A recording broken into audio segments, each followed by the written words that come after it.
Hey everyone, welcome back to Psychonaut Sessions. This is Daniel Muller, your home for all things psycho. This is a special segment today. I'm calling it my Sam and Sam segment.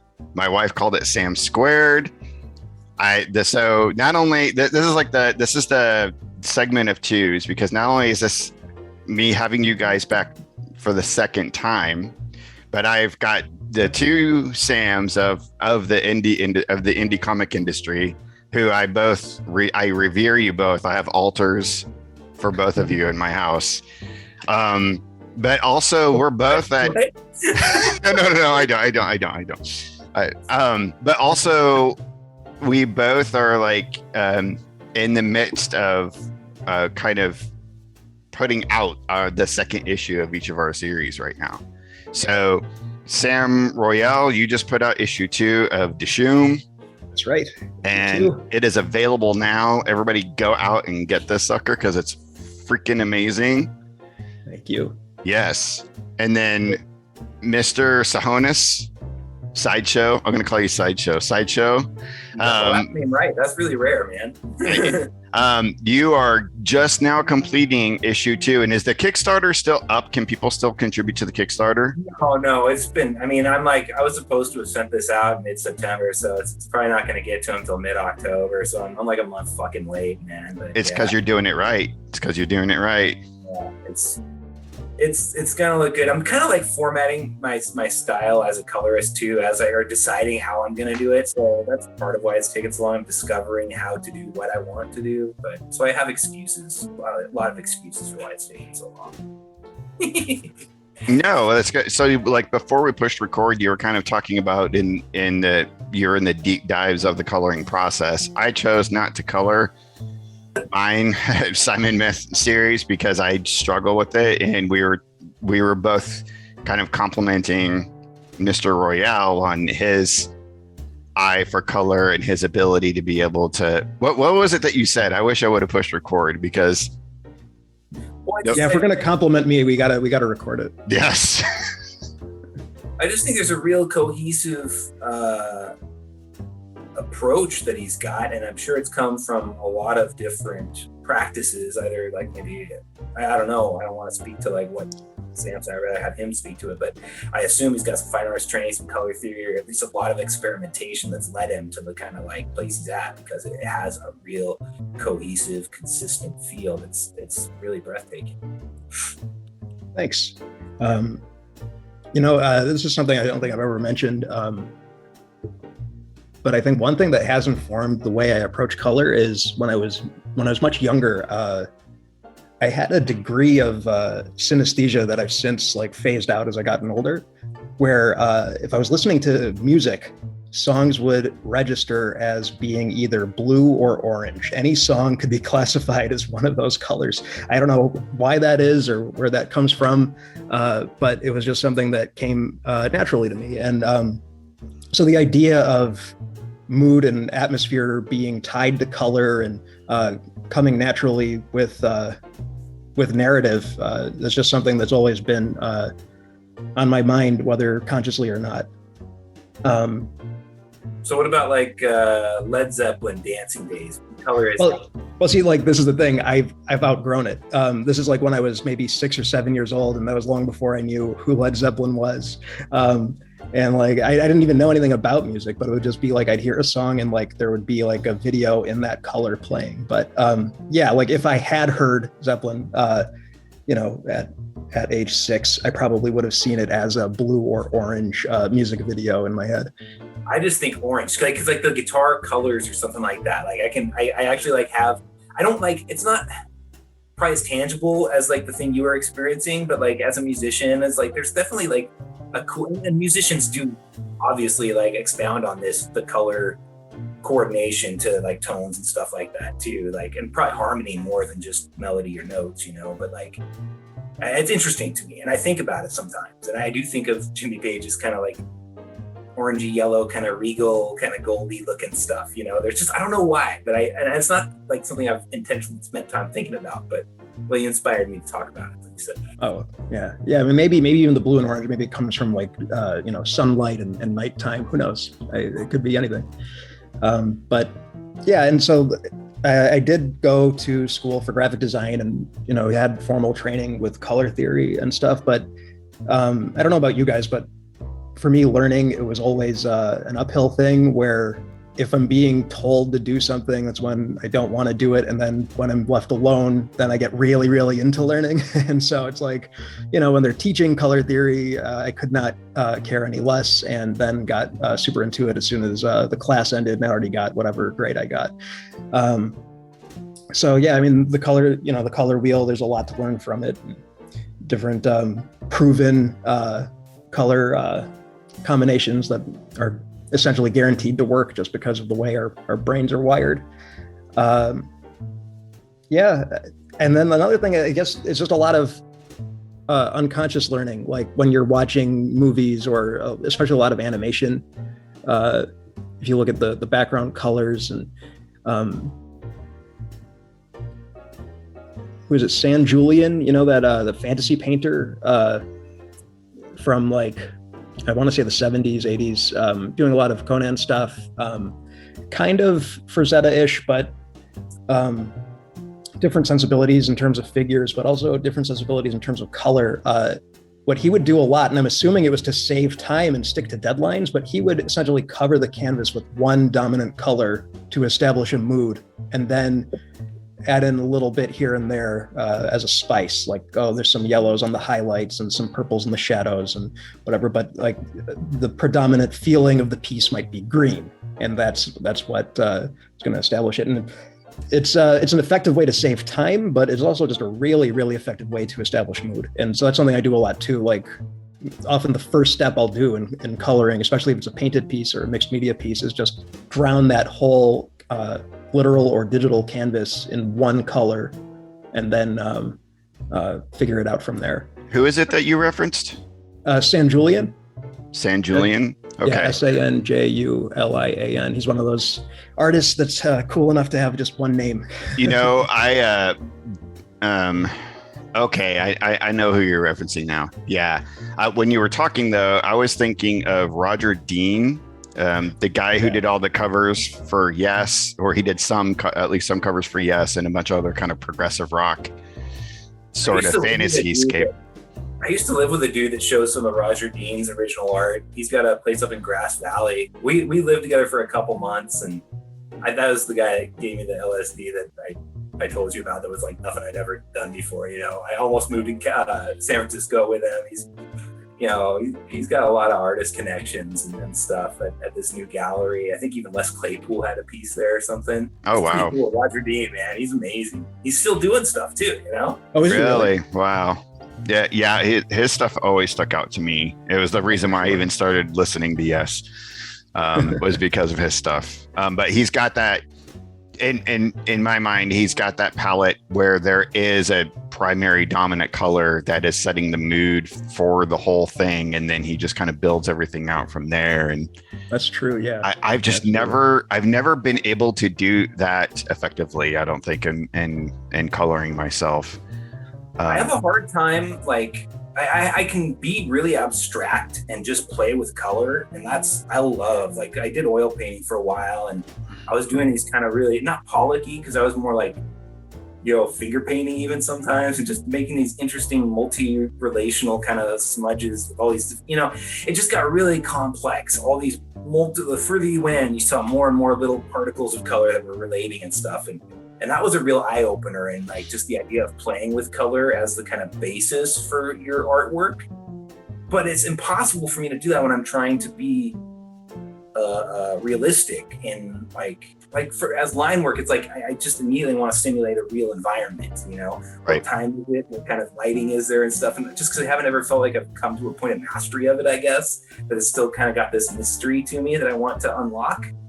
But it's I see that a lot of other comic artists, especially right now, are very playful with color. And a lot of it came because in the old days, before digital color, it was essential. You couldn't render in any kind of real articulate way, so you had to play with color in a more primitive fashion, And I know certain people aren't as into my my book in that aspect because the colors are a little too, I guess, pedestrian or obvious. Like, even though I'm trying to get a real subtle kind of grace to the way they're being applied, I've just heard some people say, "Oh, I'd rather see something more poppy." You know?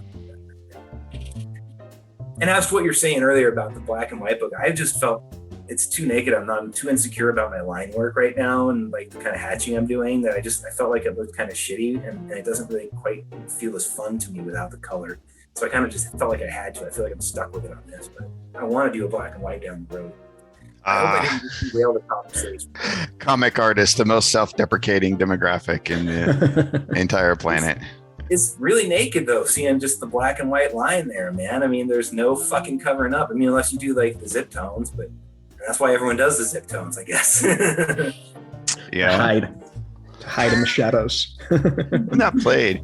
The one artist I was thinking of too, as we were talking, because you were talking about comics before computer art, is Cam Kennedy.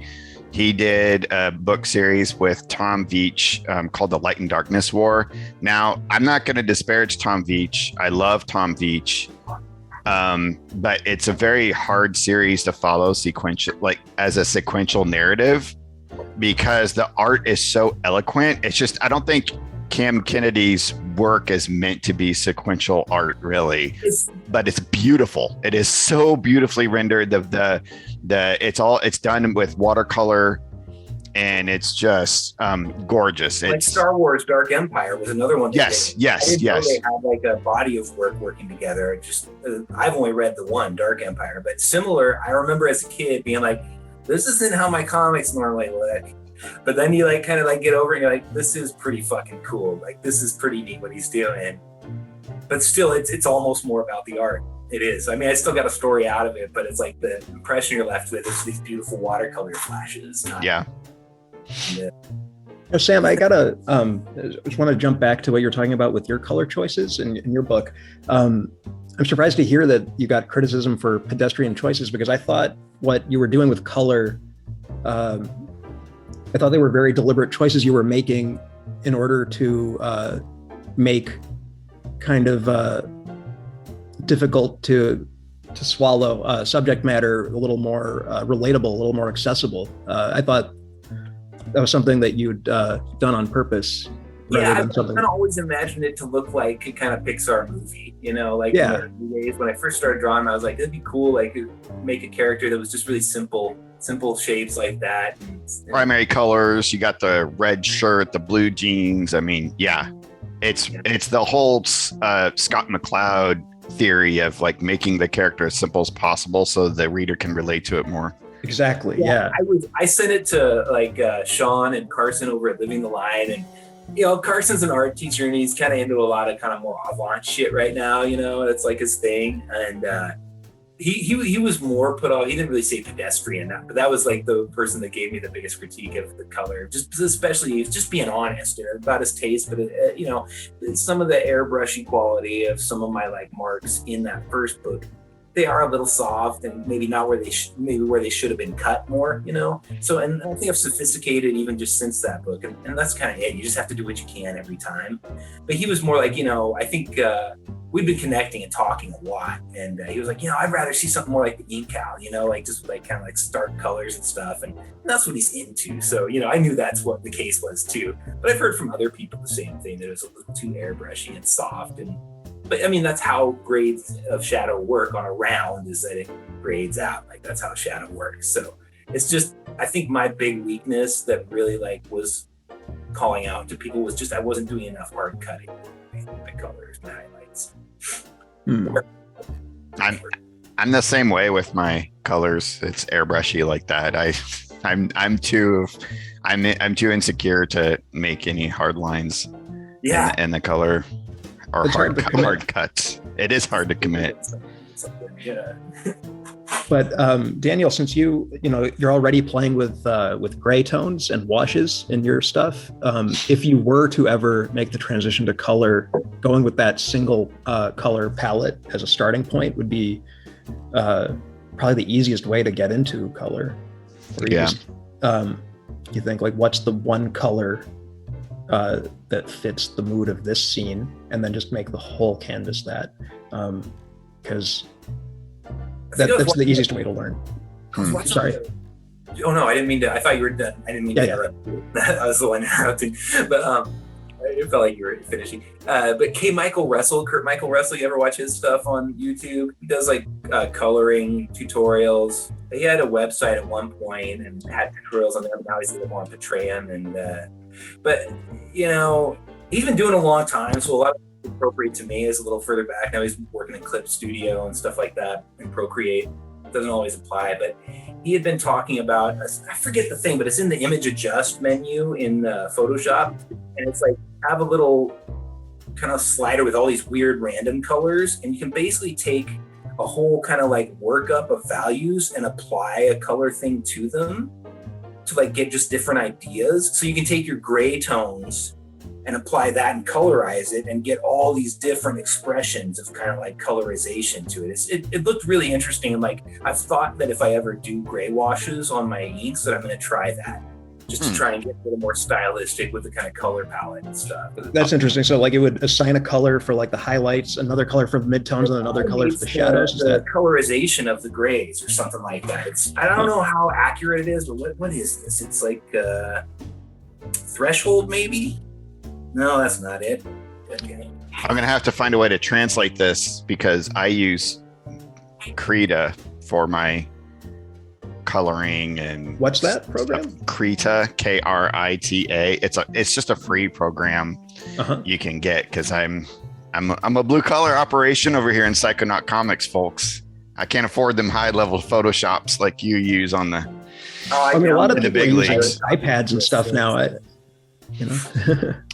But I don't have an iPad either. I literally, when I'm coloring, I'm on a laptop with a mouse. Like that's how I'm operating. You can get like a decent XP Pen tablet for like $300. Like that's a good place to start if you want to like change it up. That's what I'm on, and I draw really hard, and I think that's why my tablet's wearing out so soon. It's been about 2.5 years. That's what I'm afraid to do because I do draw hard. Like my hands always hurt all the time. And so I'm afraid of wearing it out. Well, so you said it was threshold? No, it's not. I might have to like go back in and look at it again, but it's like, maybe it's gradient map. It might be gradient map. What's that do? I'll have to try that. And then you see that once you do that gradient map, it comes up with a submenu. It says gradient used for grayscale mapping. And so then you give them like a gradient of color that it'll go in and play with. I don't know. There might even be a couple things like that, but there's some kind of tools in there. You might have to it's been a while, so forgive me for having an incomplete suggestion. Yeah, no problem. That's why I'm kind of afraid to dive fully into, using digital coloring and whatnot. Why I went black and white with this and why I started doing ink washes. And in issue 2, because of a different element of the story, I started adding little like bits of red into it. Yeah, you know what I'm talking about. And I'm so excited for that. But it's, I don't know how it came out though. I don't know. I'm like, I'm going to have to like practice more adding that. But it's kind of me working my way into just doing colors completely by hand because I was watching a presentation by Benjamin Mara the other day. I think I posted it out. And he was talking about the tool of going digital, and not that he wasn't disparaging it at all because it's very valuable to him, but he said it is just like learning a whole other language. It's like learning a whole other methodology. Like if you're going to be learning painting with oils, or if you're going to be, whatever. And I don't know if I have the time to jump into that. But then I have people like, who was it? Craig CK, who's like, I went digital and now I'm pumping out stuff so fast, which would be helpful too. I started out as a kid at 12 years old. I was afraid to do colors. And I continued to be afraid of color, even though I was getting pretty facile with my black and white and my line and stuff like that. It wasn't really until like I was 19 or so that I finally started experimenting with like I did like some monochromatic kind of painting. It was just like a bunch of pinks and purples after this girl I knew died. It was kind of inspired by her and stuff. And like that was like the first time I really experimented with color, because I was just intimidated by it. And I always thought if I tried coloring with Tombow pens, I even had a set of Tombow pens and I never colored on my shit because Oh, wow. like it ruined it, you know? And so even today, I see everyone doing these ink washes and stuff, even just the ink washes and getting the gray tones. I'm fucking afraid to, man. Every time I touch the fucking brush to the paper, half the time it seems like it starts creating a mess. And I'm envious of people that feel comfortable doing that, like drawing on or coloring on the actual artwork. Because after I've done the inks, I'm fucking terrified about putting anything else on there and maybe fucking it up. Well, see, I'm just replacing ink wash. My ink wash is just replacing any shading, cross-hatching, anything like that. Yeah. Which that's hard for me. So I've just interpreting it, my ink washes as that. That's just me doing my shading. So I'm just doing basic line work, and then I'm throwing my ink washes down. Now, so you're looking in my book now, and there's probably there probably are some heavy line work shadings in there, but no, I was just curious about like the heavy black areas. Are you layering those, or are you doing those at the line work stage before you add the washes? Like line work, like yeah, this. Line work, yeah. I'm filling it all in my hand. Gotcha. In Dishoom 1, I experimented a lot. I mean, it took like 7 years to finish completely. And there's multiple short stories in there and multiple different approaches to art that I've talked about many times. But a lot of that experimentation was to just see what I was most comfortable with and what worked best for me. And I found that if I go the more or less standard accepted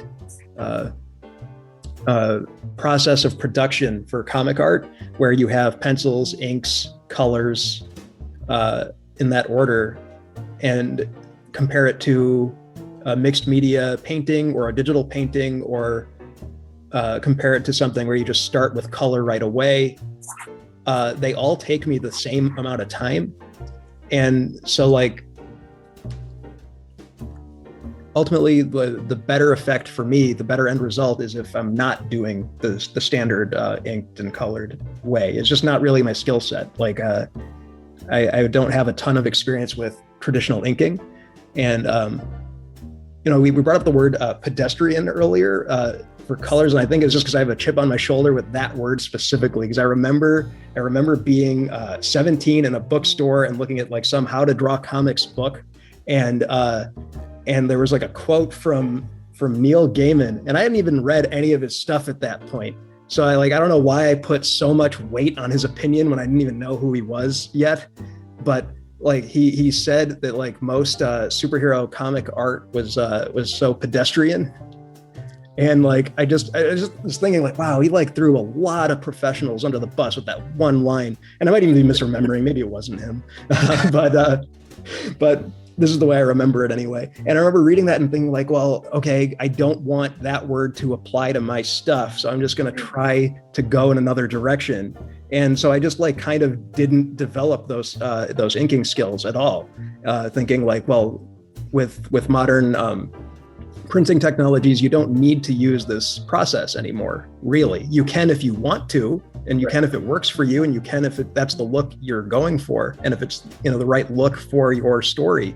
But you don't actually need to. It's not a necessity for mechanical reproduction reasons anymore. So I just thought like, okay, well, why don't we have comics with pastels and comics with colored pencils and no inks? And why don't we have watercolor comics? And why isn't that more of a thing?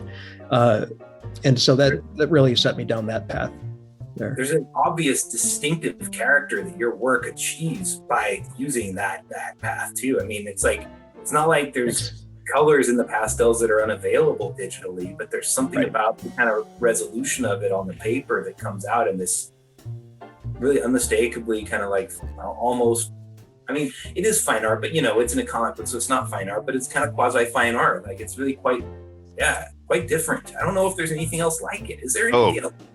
Contraire, sir, that I would consider this fine art. Our comics are fine art. Yeah, I'm not denigrating it at all. I know. It that way. Our perspective, which I fucking abhor. No, I know. We know you, man. It's cool.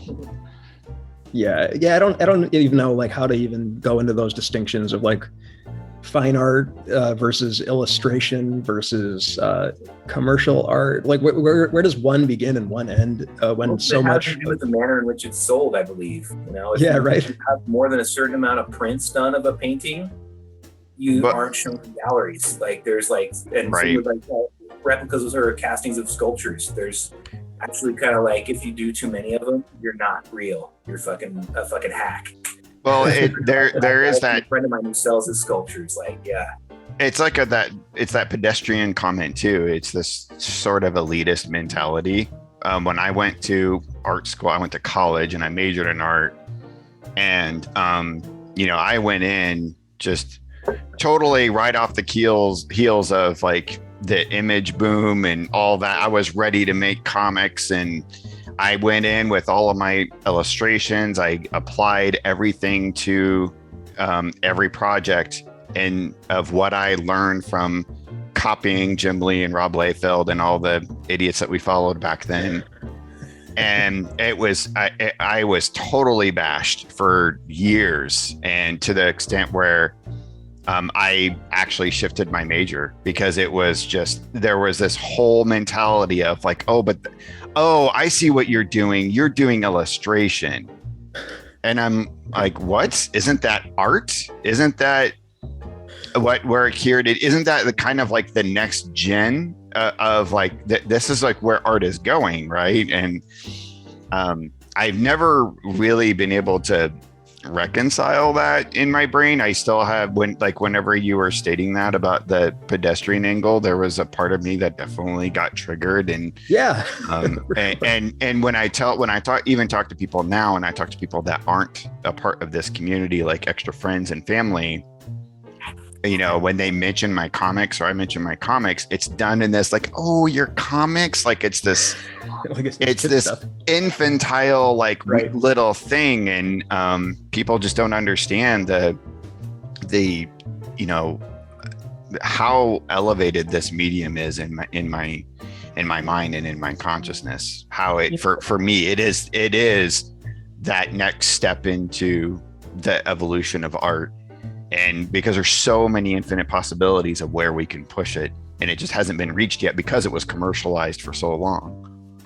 Anyway, I wonder how much of that comes from use of the language, right? Because these started as humor strips, and that's why they're called comics, and like, funny pages, and it's like, we don't really have a better word, because I don't like graphic novel either, because a lot of these comic books are not structured like a novel and they're not serving that purpose. So I don't know. I mean, what graphic books, picture books, whatever, but maybe it's just the choice of terminology that's kind of making some people trip up, because we can engage with the written word and that can be a grown-up thing. And we can engage with pictures and that can be a grown-up thing.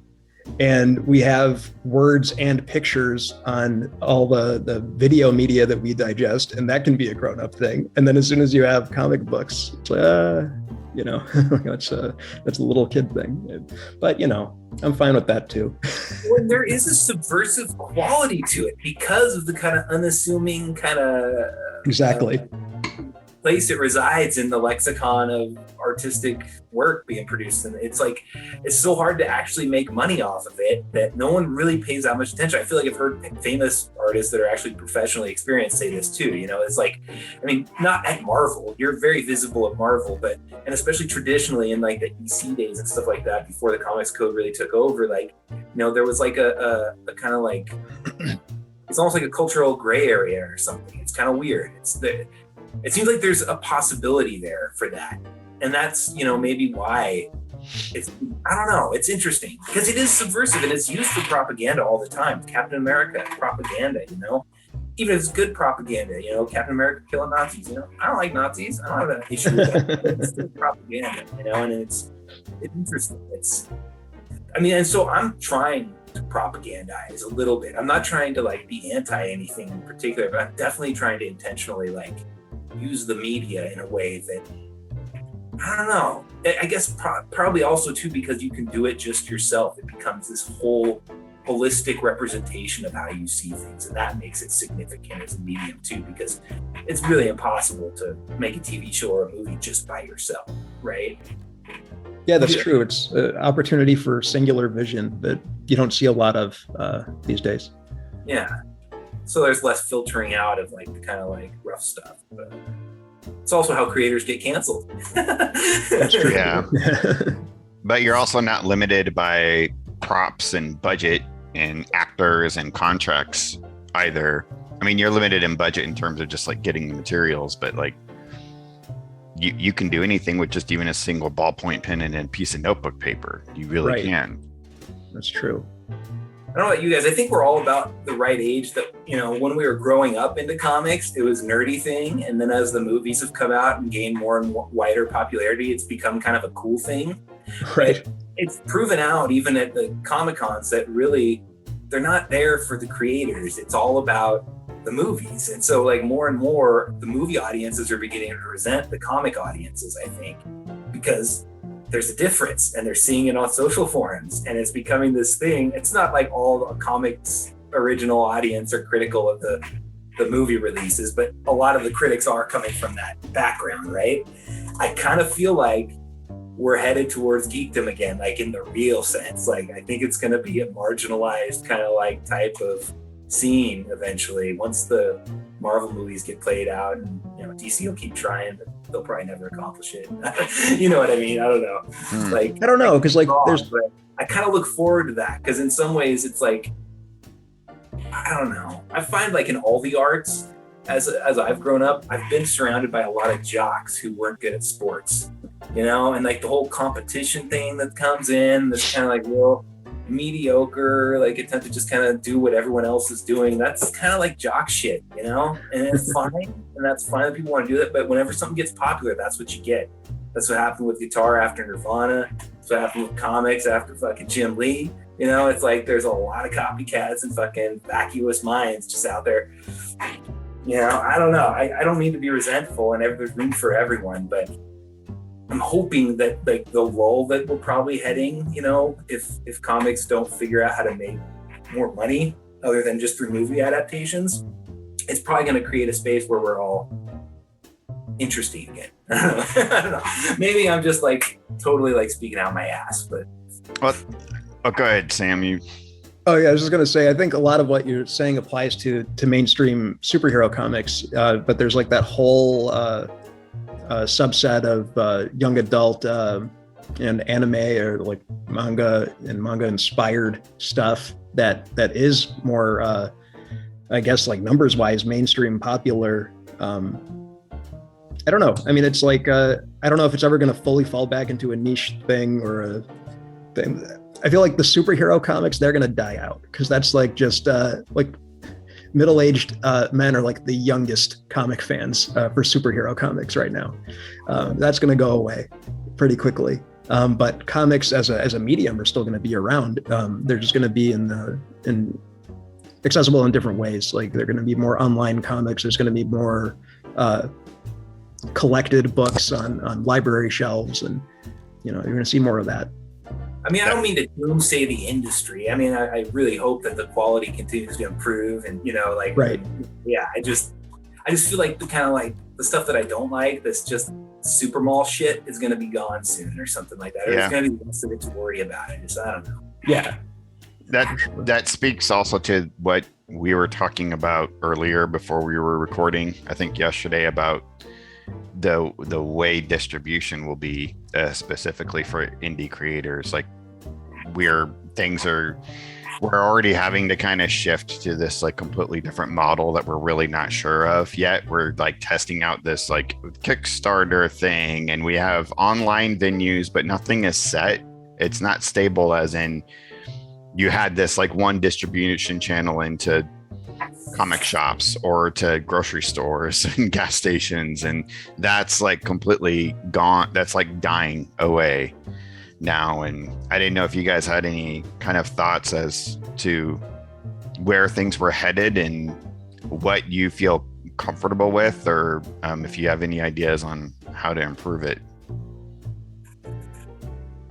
Well, like I mentioned, I'm specifically thinking lately, like some kind of indie distribution network could be accomplished with all the different people in such intimate contact every day on fucking line, partly because of the cartoonist kayfabe phenomenon that's happened.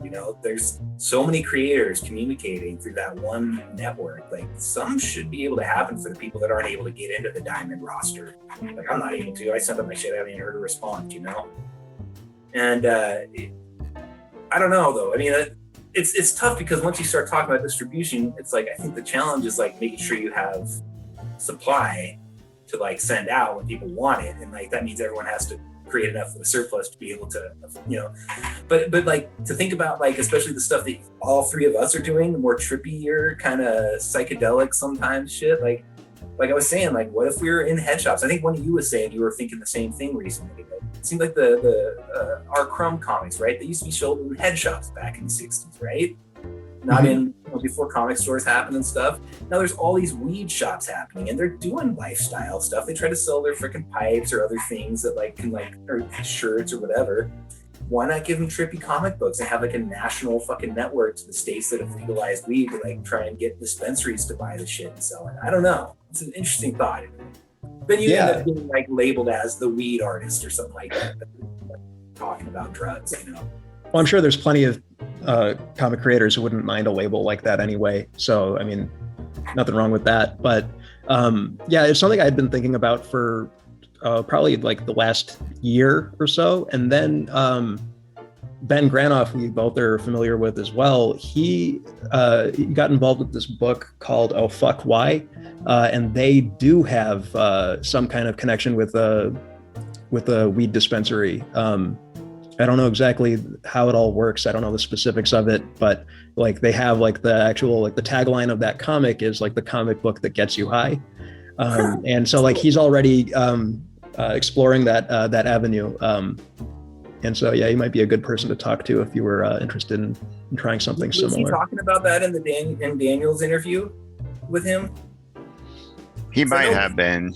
I know one of the interviews I've watched recently kind of got me thinking on this way. It might have been that one. It could have been, yeah. Yeah. I know we were talking about Oh Fuck Why because I have one of the few original copies of #1, and he was like, "How did you get that?" I was like, "I stalk you. That's why." Where did I didn't realize it was even out. It's already out? Well, no. There was, so they had originally made like a few, like 100 copies or something like that of the original #1. Right now, I think you can only get it in PDF form. Mm-hmm. And way back when I first started getting into the community, he made a post about it. And I guess nobody bit, but I connected with Eli because he was promoting it. And I was like, "Hey, what's this?" And he was like, "Actually, I have like 1 or 2 extras if you want to get one." And I was like, "Hell yes, I do." But I think he's out. I mean, you could check with them, but yeah, mentioning Eli Schwab is another important name to bring up here because of when you're talking about different online comic book communities and creator communities and people who are publishing and distributing and all that. It's Cosmic Lion Productions. They're doing a lot of good creator-owned stuff. Yeah, and I'm sure he's had to have done some inroads of investigation into this distribution thing. He must have. He's a smart guy. Getting so much notoriety for it. It's like he has to. He's not in Diamond, is he? No, I don't think so. Yeah. So for those that are watching and don't know what that is, Diamond is like the primary like distribution channel. It's the primary catalog for comics. It's like when you're in Diamond, when you get into Diamond, that's it. Like you've made it for all the comic shops to order from.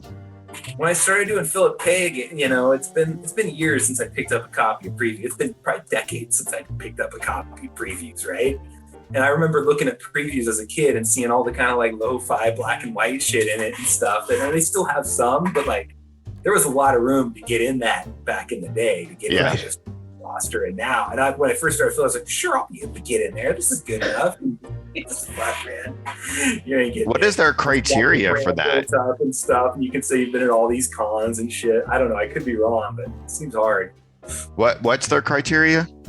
There's a lot, but I think especially they want to know that you've marketed your stuff ahead of time, like your imprint, your book, you got time you spent. Well, I mean, it's because it's because it can give them a better sense that there's going to be a reaction and there's going to be a name recognition if it goes into previews. And I can see that if they're failing, they have to like rein it in and keep control. So I don't take it personally. We just got to come up with something different, because this is the way the regular book publishing industry is right now too. Right. Publishers and distributors put it all on the author, and we can't sustain that way. That's just not. It's only the people that I know that have made it, and I'm not trying to disparage them, but they are people who somehow have a situation where that either because of a parent or a spouse, their income is taken care of for them. Yeah. They don't have to use, so they can dedicate all of their time and extra resources towards making a brand for themselves and putting that out. And it just, so again, to that whole like pedestrian elitist angle, whatever, that puts kind of the rest of us into this camp of, we're left out, and not to be, I'm fine, Sideshow Sam, I'm fine with embracing the subversive aspects of comics, but also a part of me that subversive mentality wants to, I'm not fine with being in a corner.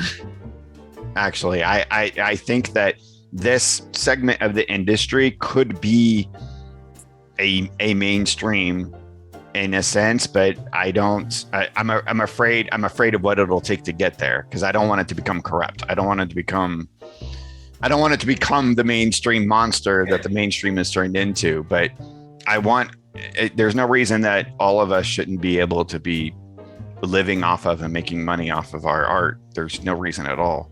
It's too good. The stuff we're making is just too fucking good. I'm not going to self-deprecate here. We make some good shit. We do. I don't know what place you guys come from when it comes to comic creation, but I think this is something that's going to apply to the three of us, along with many, many, many, many, many other creators.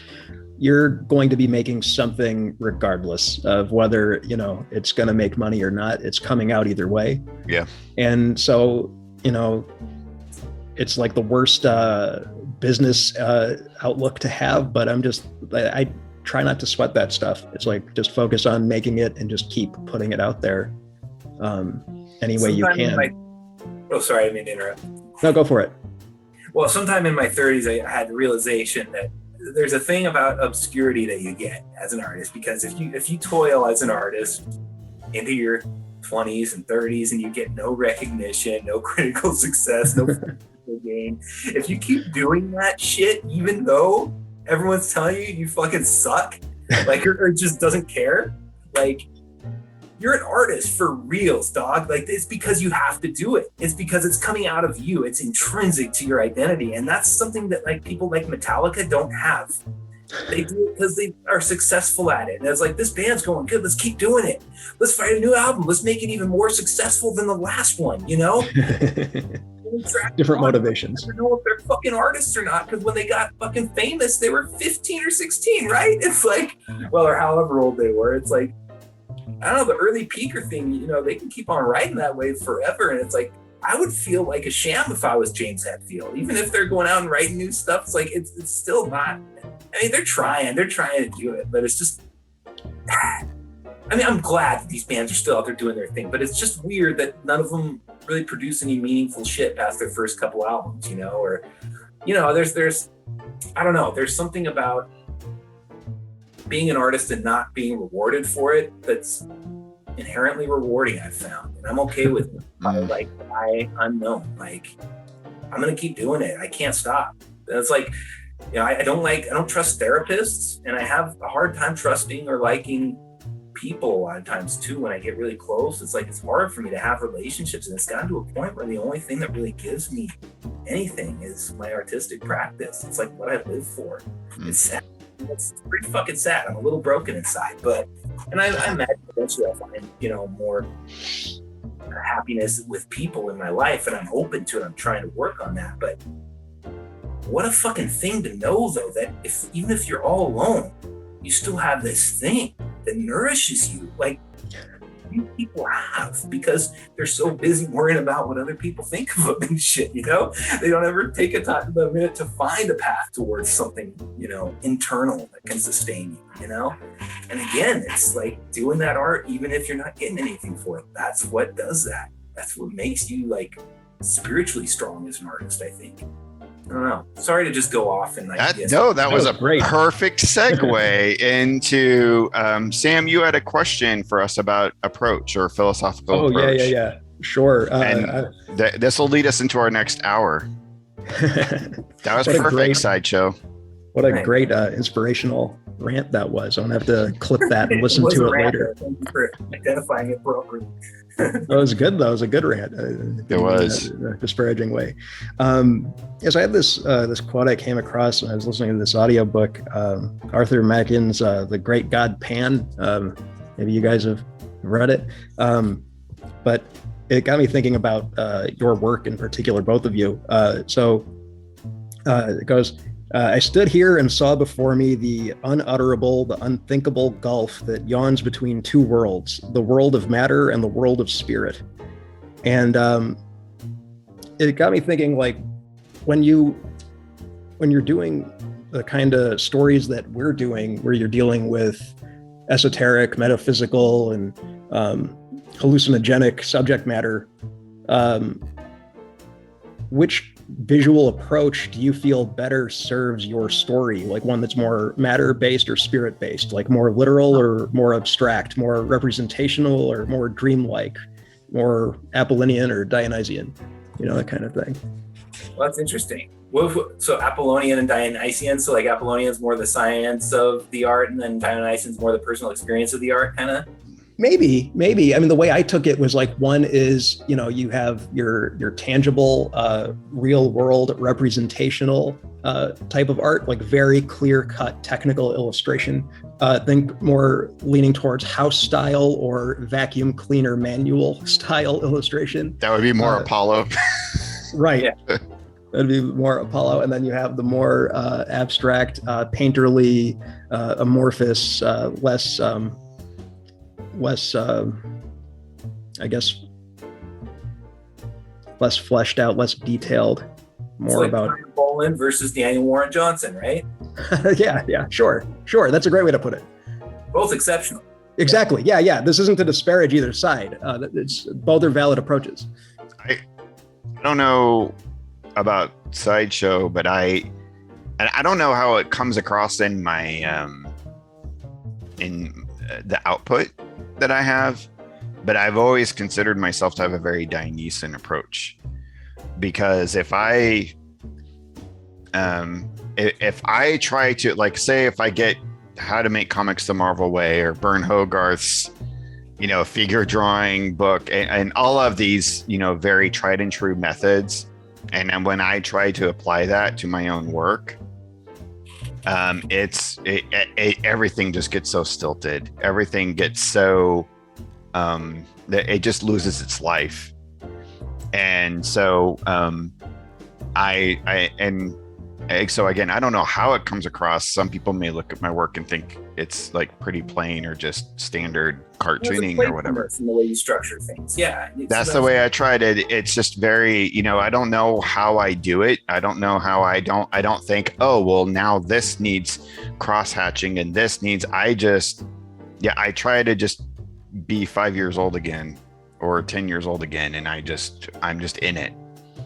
It's very much of that kind of abstract mode and going at it. I don't have a specific process. I just have to get into my zone of like where the passion is and where the soul is, and then and throw down on the page.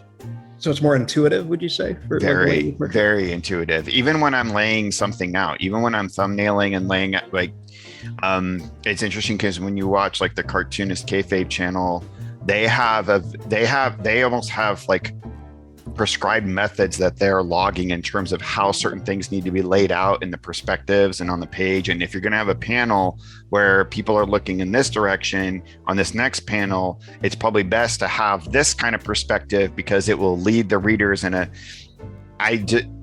it's all interesting to me. That's all really cool. And I try to log it in my brain, but I never go through that process of translation. When I'm laying it all out, it's just, man, I put on some music and I turn it up and I just like go into it. I think for me, my origins are fairly Dionysian.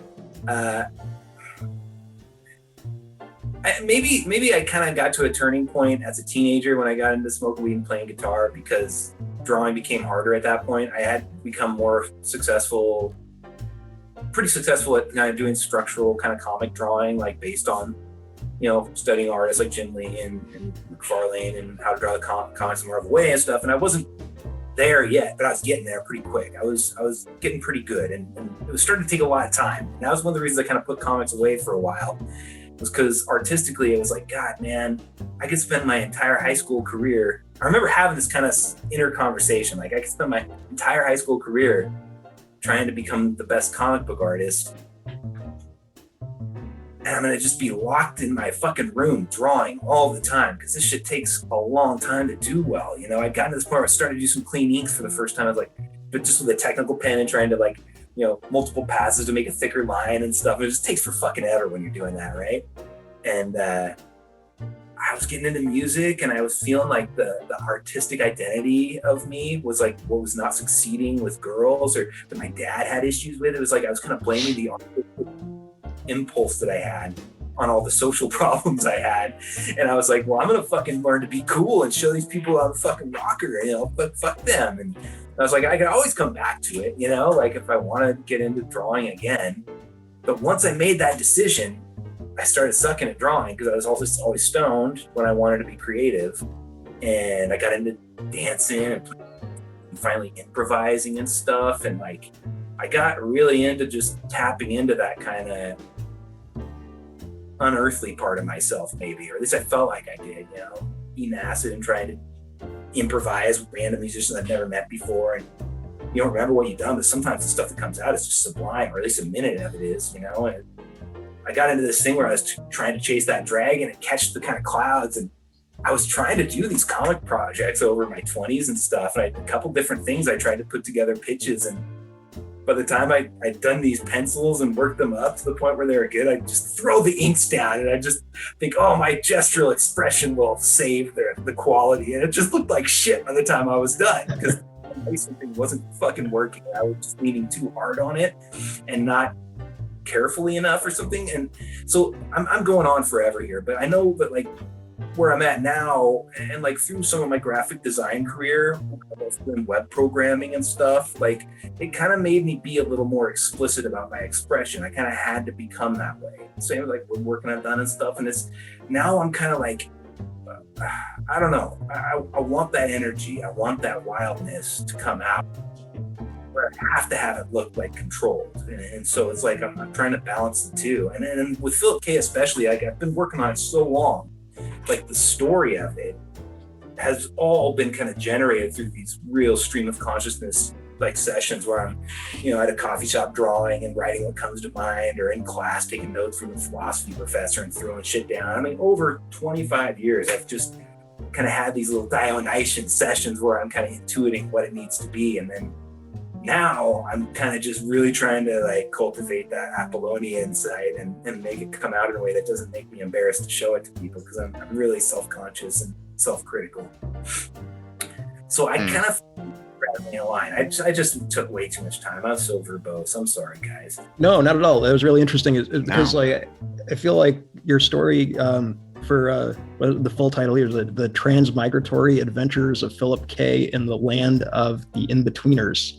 I had to write it down because I couldn't remember all that. It's called Philip K. But the way you have like the characters interacting, like Philip K. with the talking vulture and Philip K. with the talking balloon, and there's all these things where earlier you said how you want to propagandize with your comics, and the sense I got from reading issue 1 was very much that you were basing this on some kind of out there and difficult to explain experiences, and then you consciously made decisions to package it in a certain way that would help the uninitiated get involved with the story. And that's why I thought that's where your color choice was coming from. And that's where your, like the snappy, almost, you said Pixar movie, like almost Pixar movie type dialogue between the characters. And it just felt like a really like clever, smart way to handle such a difficult to grasp subject. Thanks, man. Sure. Yeah, I mean, originally when I thought of it in '96, I just thought it'd be cool if kids had a cartoon that made them laugh about death. Because like the fear of death is one of the things that grinds adults into the ground and like makes them toil away at jobs they hate. Just the fear of death is like this really negative reinforcement that we all like succumb to. So over the years that I've procrastinated doing it, a bunch of really great properties have come out for kids like Paranorman and things like that. What else? What was that one about the guitar player kid of the other Muerte? That was really cool too. Yeah, what was that? Was it Coco or something like that? Coco, something. Yeah, maybe that was it. Yeah. So, other people were thinking the same thing. I'm not totally unique. One thing I did want to talk about this approach thing, though, that might resound with you guys too, is, we had talked about Alex Gray a little bit the last time we talked, Daniel. And I don't think we got into this, but this is something that concerns me about Alex Gray, or just about media representations of the spiritual and the metaphysical in general. I think in some ways we're teaching ourselves to expect, and maybe we were talking about this too, we might have, but when we represent the psychedelic, the spiritual, the energetic experience of Kundalini even, I feel like there's a degree to which we kind of carry ourselves away from the possibility of experiencing it, because we're subbing in these kind of analogies, these visual analogies. Some people claim to see auras. Maybe some people do. I don't, but I feel them. I know I feel them. And I think this idea of the subtle energy field that, kind of like dominates a lot of what we think about spiritual kind of concepts. One of the negatives about representing it visually is that you have to make it look phantasmagoric for people to get what you're saying. And then eventually over time, there's this culture that's developed where everyone's expecting this phantasmagoric LSD experience when they have a psychic connection to someone, or when they have some kind of spiritual experience or mystical experience. And they might be totally missing meaningful things because it's not coming in a wave of colors and fucking, it's a weird thing. We're in some ways, in the ways that we're finding to kind of embrace and celebrate spirituality, we're leaving ourselves a little bit away from it. It's a conundrum that kind of concerns me. I don't know. Obviously, I'm leaning into it and I'm playing with it, but it's something that's occurred to me a lot. No, it happens. I've experienced so many people that have, they seek out ayahuasca experiences and other things like that, and mescaline experiences with peyote or whatever, and then they go have them. And I usually try to push people to do them in more like traditional ceremonial contexts. And then they come out going, oh, yeah. And they come out going, oh, well, that didn't happen. Yeah. That wasn't like all the like these weird. And it's like, well, that's art sometimes is not a literal translation of what's happening. It's a figurative expression of an experience. And it's the experience of it that is, I think, what people are trying to make felt. And yeah, Alex Gray is like with all respect to Alex Gray, he's like one of the largest components of that, because he's really built up this huge community of visionary art specifically that gets promoted a lot at Burning Man, and there's this huge community of seekers that are out there trying to like push to get that hyper psychedelic experience as much as possible, rather than, what these, substances are like there for is like something entirely other. It's not about the greatest experience I had on ayahuasca was not a visionary experience. It was me facing the turmoil of my inner self and my bullshit, and finding a way to like move through that. Like that's the kind of shit that like interests me. Yeah, like when I see Alex Gray's artwork, it kind of inspires me to think there's this order underlying everything, and that he's seen it and he's showing me what it is. And it's possible that's what's happening. But shit, what was I gonna say? I had another side to that statement. Never mind. I'm gonna drop it and let Sam Royale. Sorry. Well, to kind of build on what you guys already were talking about, Alex Gray, I guess like earlier in his career, he did do a lot of straightforward, hyper-realistic representational artwork. And so like, it's kind of strange to see like where he ended up in terms of the subject matter he became known for when you keep that in mind. And so it's like, is this just how he sees it? I mean, this could be like an accurate visual representation of whatever experiences he's had, but it might be something specific to him or other people who think similarly to him, and shouldn't necessarily color our expectations of whatever experiences we may have. I think essentially it must be that. Not like it can be, but it must be. Everyone, when we're going inward, I mean, right? Yeah, that's true. My assumption anyway. Yeah. What I was going to say was like, it is like, there's this idea of this clear order that comes off of like Alex Gray's stuff, which is really inspiring and kind of like helps you kind of feel positive about thinking about it, right? But when it comes to the psychedelic experience in general, my sense is that it's not the order of life that you're seeing. It's reintroducing you to the mystery of life.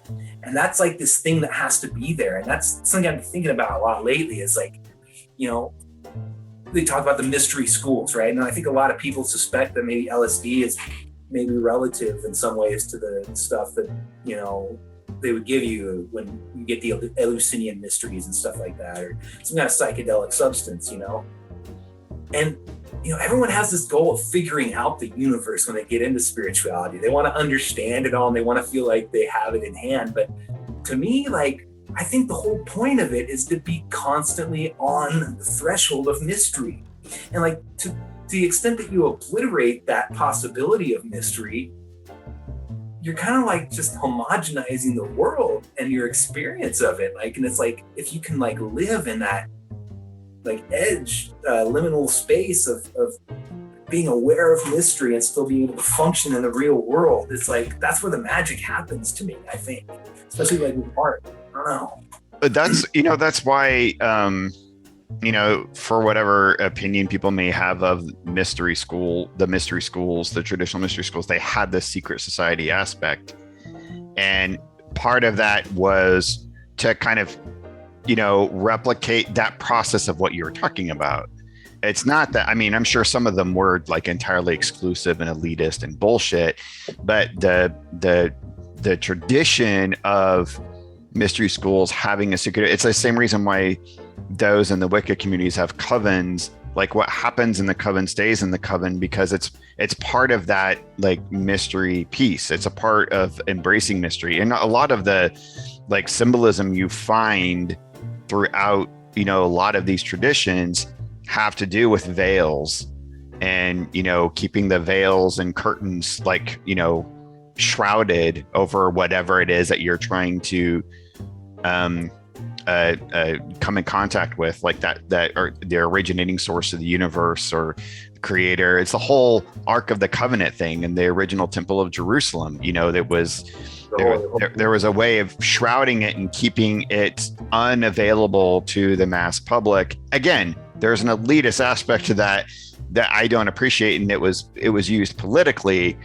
But the eso, as opposed to the esoteric, the exoteric, or the esoteric aspect of that is what you're speaking to. That if you destroy the mystery, you kind of destroy the whole meaning and the whole experience.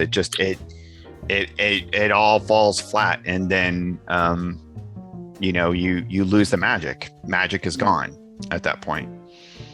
I'm not Royale, what do you think as far as like your approach with the Dionysian Apollonian? Oh, well, it's something I have a little of both with that.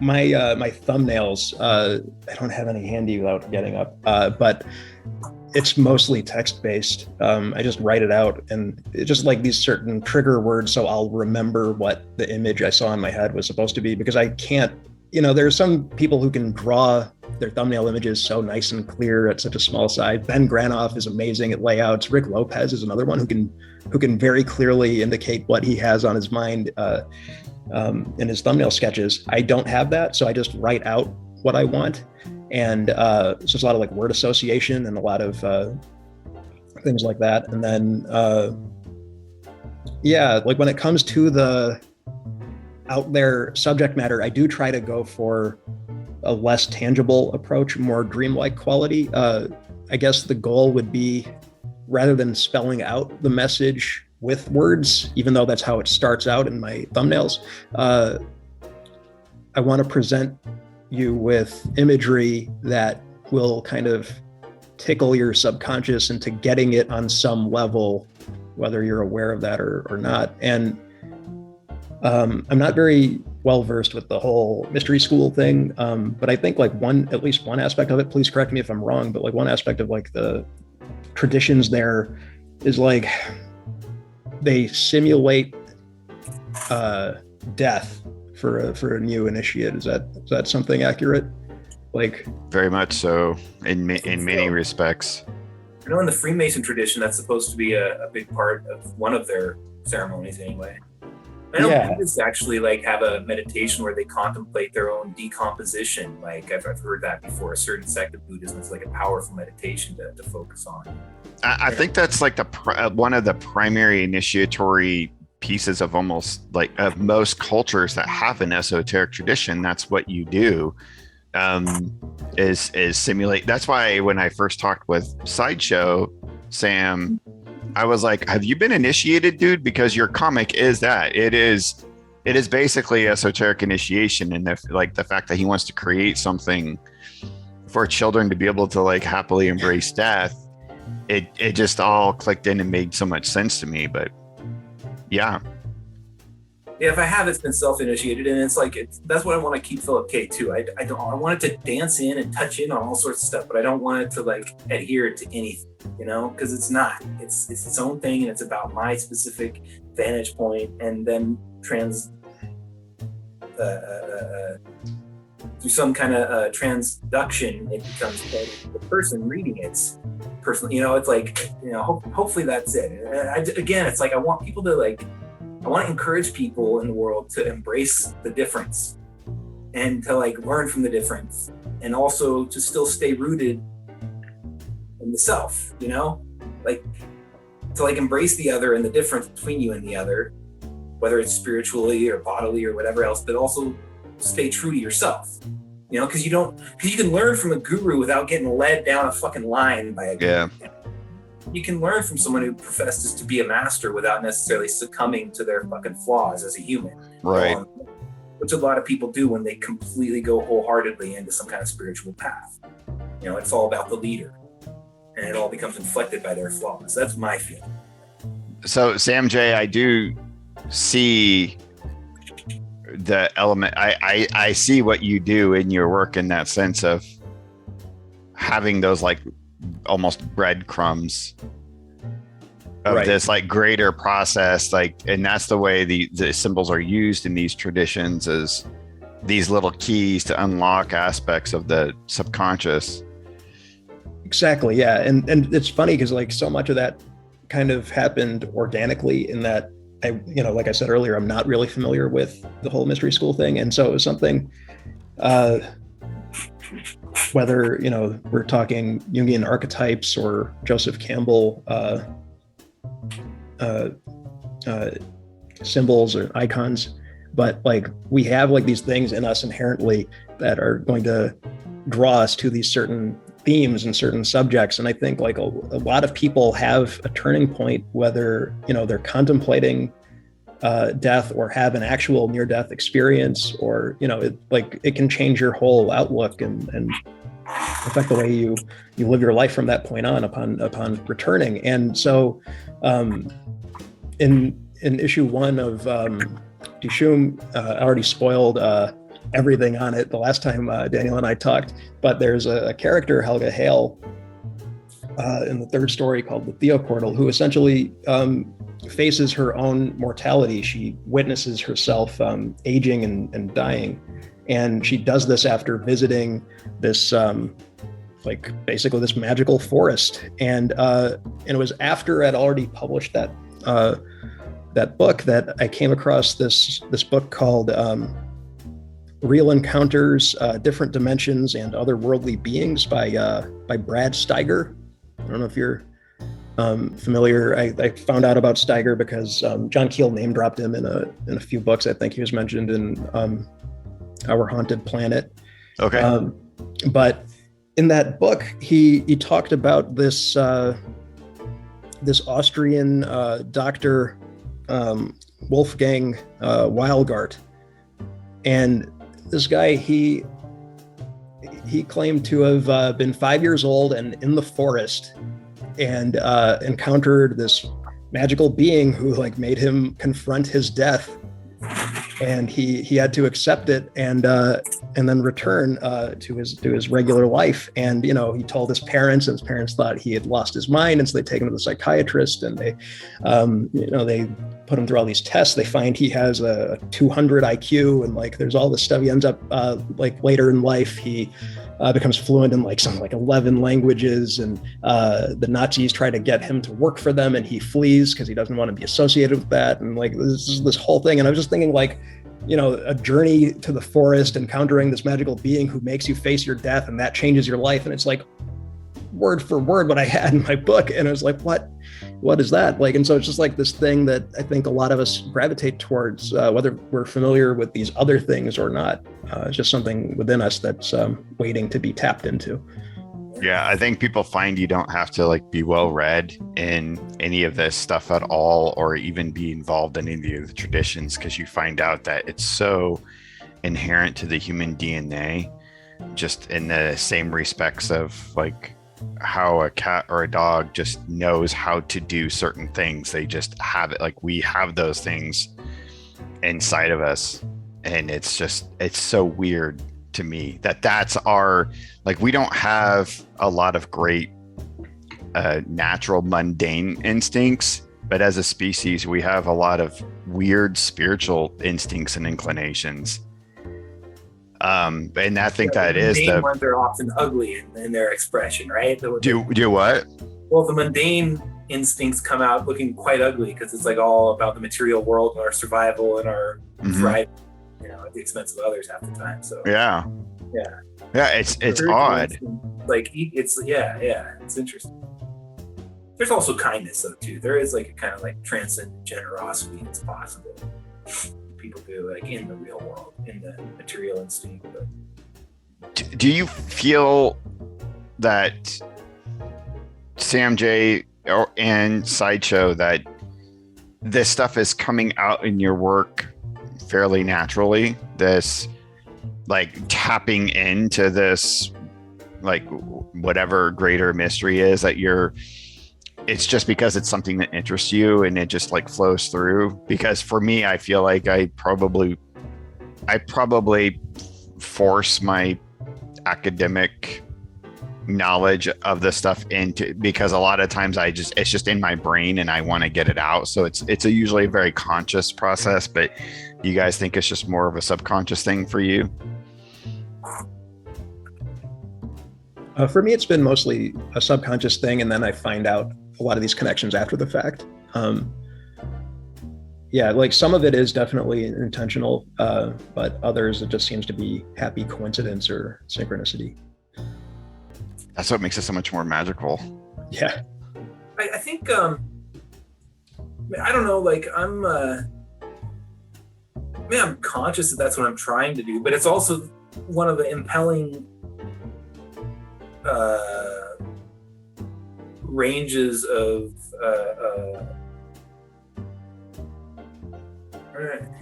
it's like the kind of stuff that I've always been interested in talking about. It's one of the things that occupies my mind.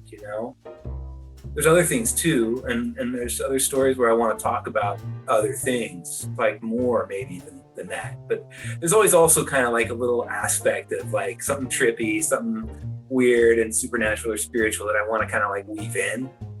But I think a lot of my growth as an artist has occurred in time with the growth of my appetites as a spiritual seeker at some level. or a seeker of truth, let's say, because I get into political shit too, and that often like informs a lot of what I try to say when I actually put words on the page. So it's tough though. I mean, like, especially when you're talking about intangible stuff. How do you do it? How do you accomplish it? Are you trying to like illustrate a concept? Are you trying to communicate accurately and articulate in words a concept so that the reader has that verbal cue available to them in the future? Is it just a visual thing that will accomplish it? You know, it's interesting because that's one of the cool things too. And that's where, you know, you get so many different types of books like dealing with this stuff. Because everyone's got their different slant on it, you know? That's the other line that's really hard to draw on because, no pun intended, but of this stuff. So speaking to the quote that you just said, that you just stated, Sam J, about this experience of beings in the woods, and you have, like, you were just sharing with us earlier, and I'll put them on the screen, these visitations from the unknowable. It was this article that you had in Strange Days, and these beings that you've encountered. And I've had similar experiences. I think Sideshow, you may have had some experiences, but and so what you were saying, Sideshow, about how do you represent this? So when sometimes it's not necessarily a literal phenomenon, sometimes it's real and we're experiencing it. But is it actually like this like hardcore physical thing in the sense of like these computer screens that are in front of us? So Sam J, can you get into the Strange Days things a little bit and what you discussed in that article? Absolutely. So there's this zine called Strange Days put out by this guy named Andrew Jewell, who's based in Brooklyn. Got to get a hold of this zine. Yeah, you should. He's got an Etsy store. And the 10th one just came out. He's currently accepting submissions for the 11th one. There's going to be a Halloween themed one. And I submitted an article that got published here with some of my illustrations. I sent you better copies in the chat, so you could edit those in. They will be displayed on the screen. Great. But like it's a 5-page article. I'm not going to go in the whole thing, but the first page of it talks about the first strange experience I've ever had when I moved to rural Pennsylvania. And so it goes, in December of 2009, I moved into an apartment in a small town in Pennsylvania. It's a town so small that it only has 2 traffic lights, and the whole place seems to shut down by 6 p.m., making it feel especially dead in the winter months. I lived there for 3 years, and during that window of time, I had some experience that I'm not able to explain.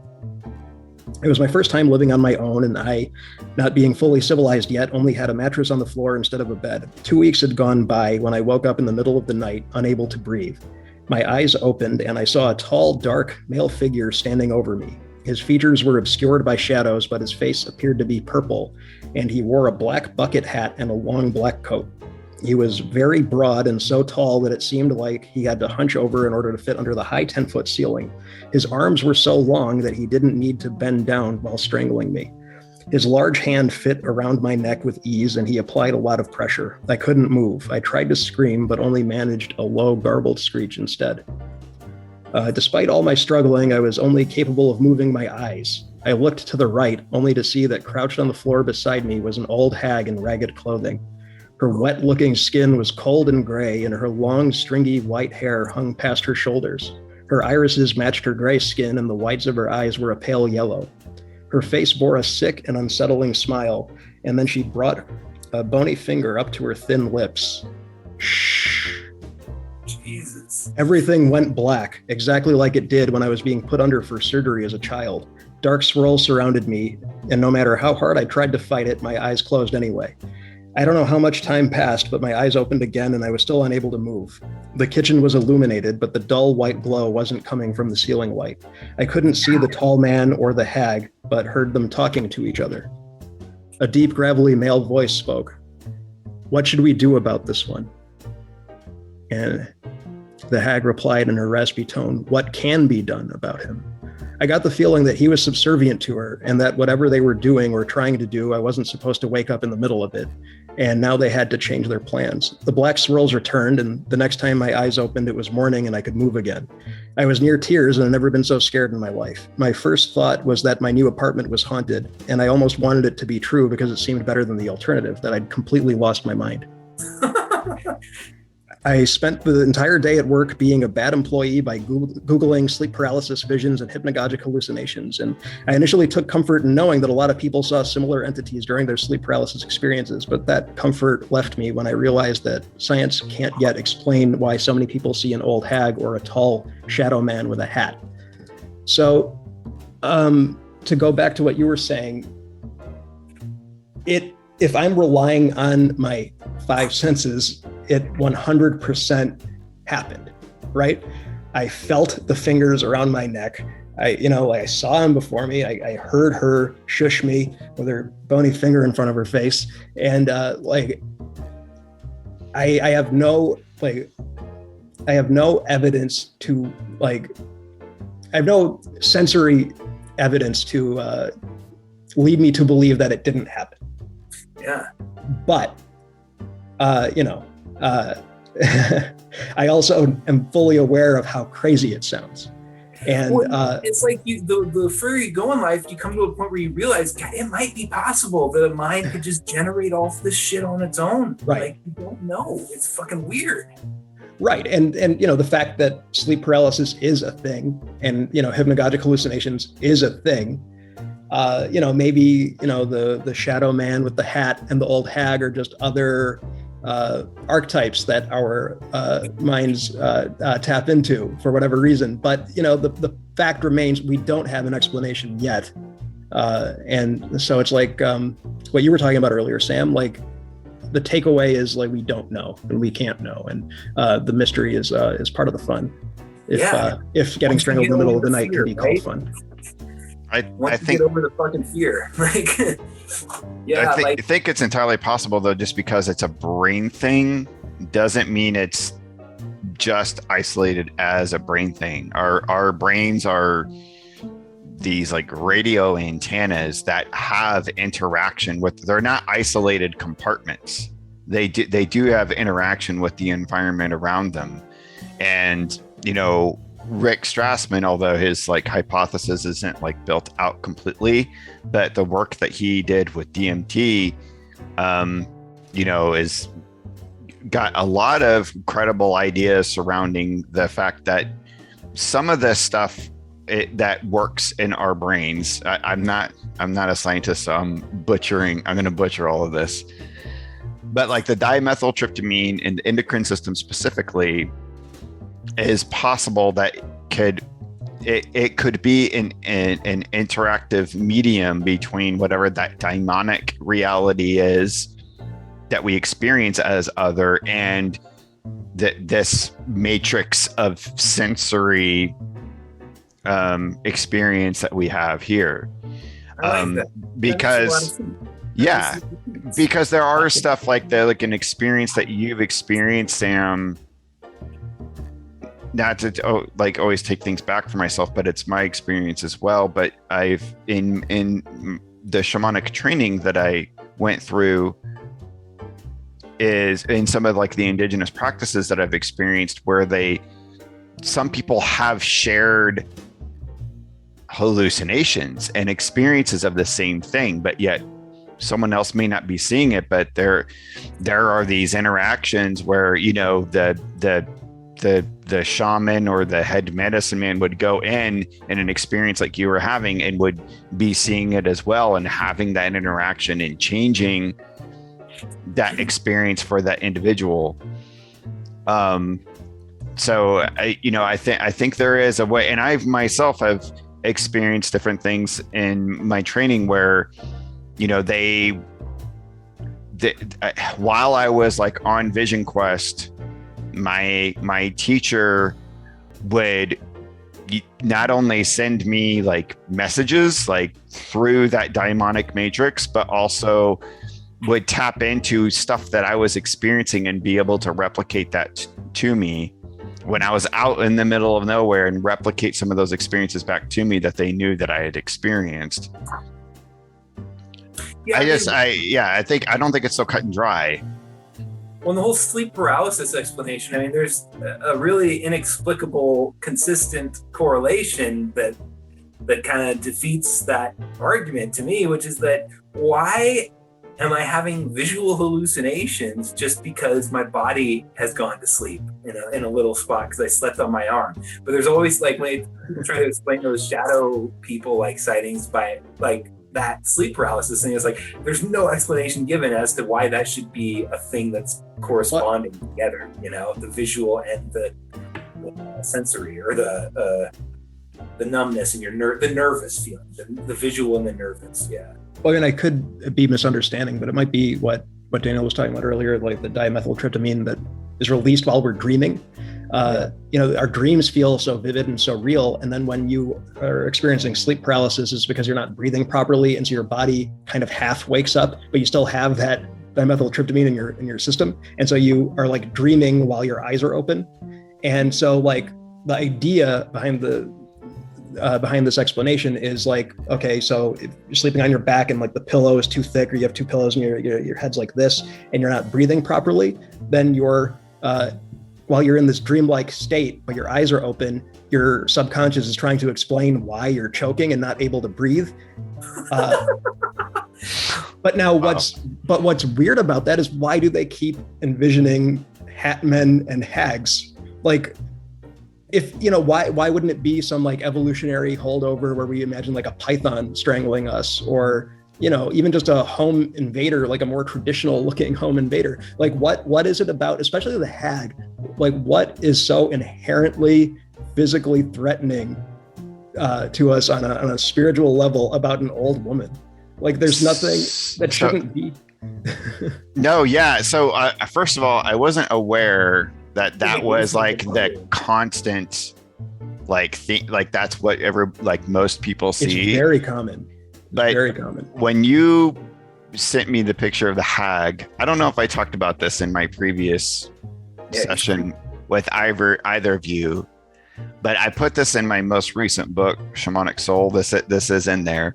My first memory in life, period.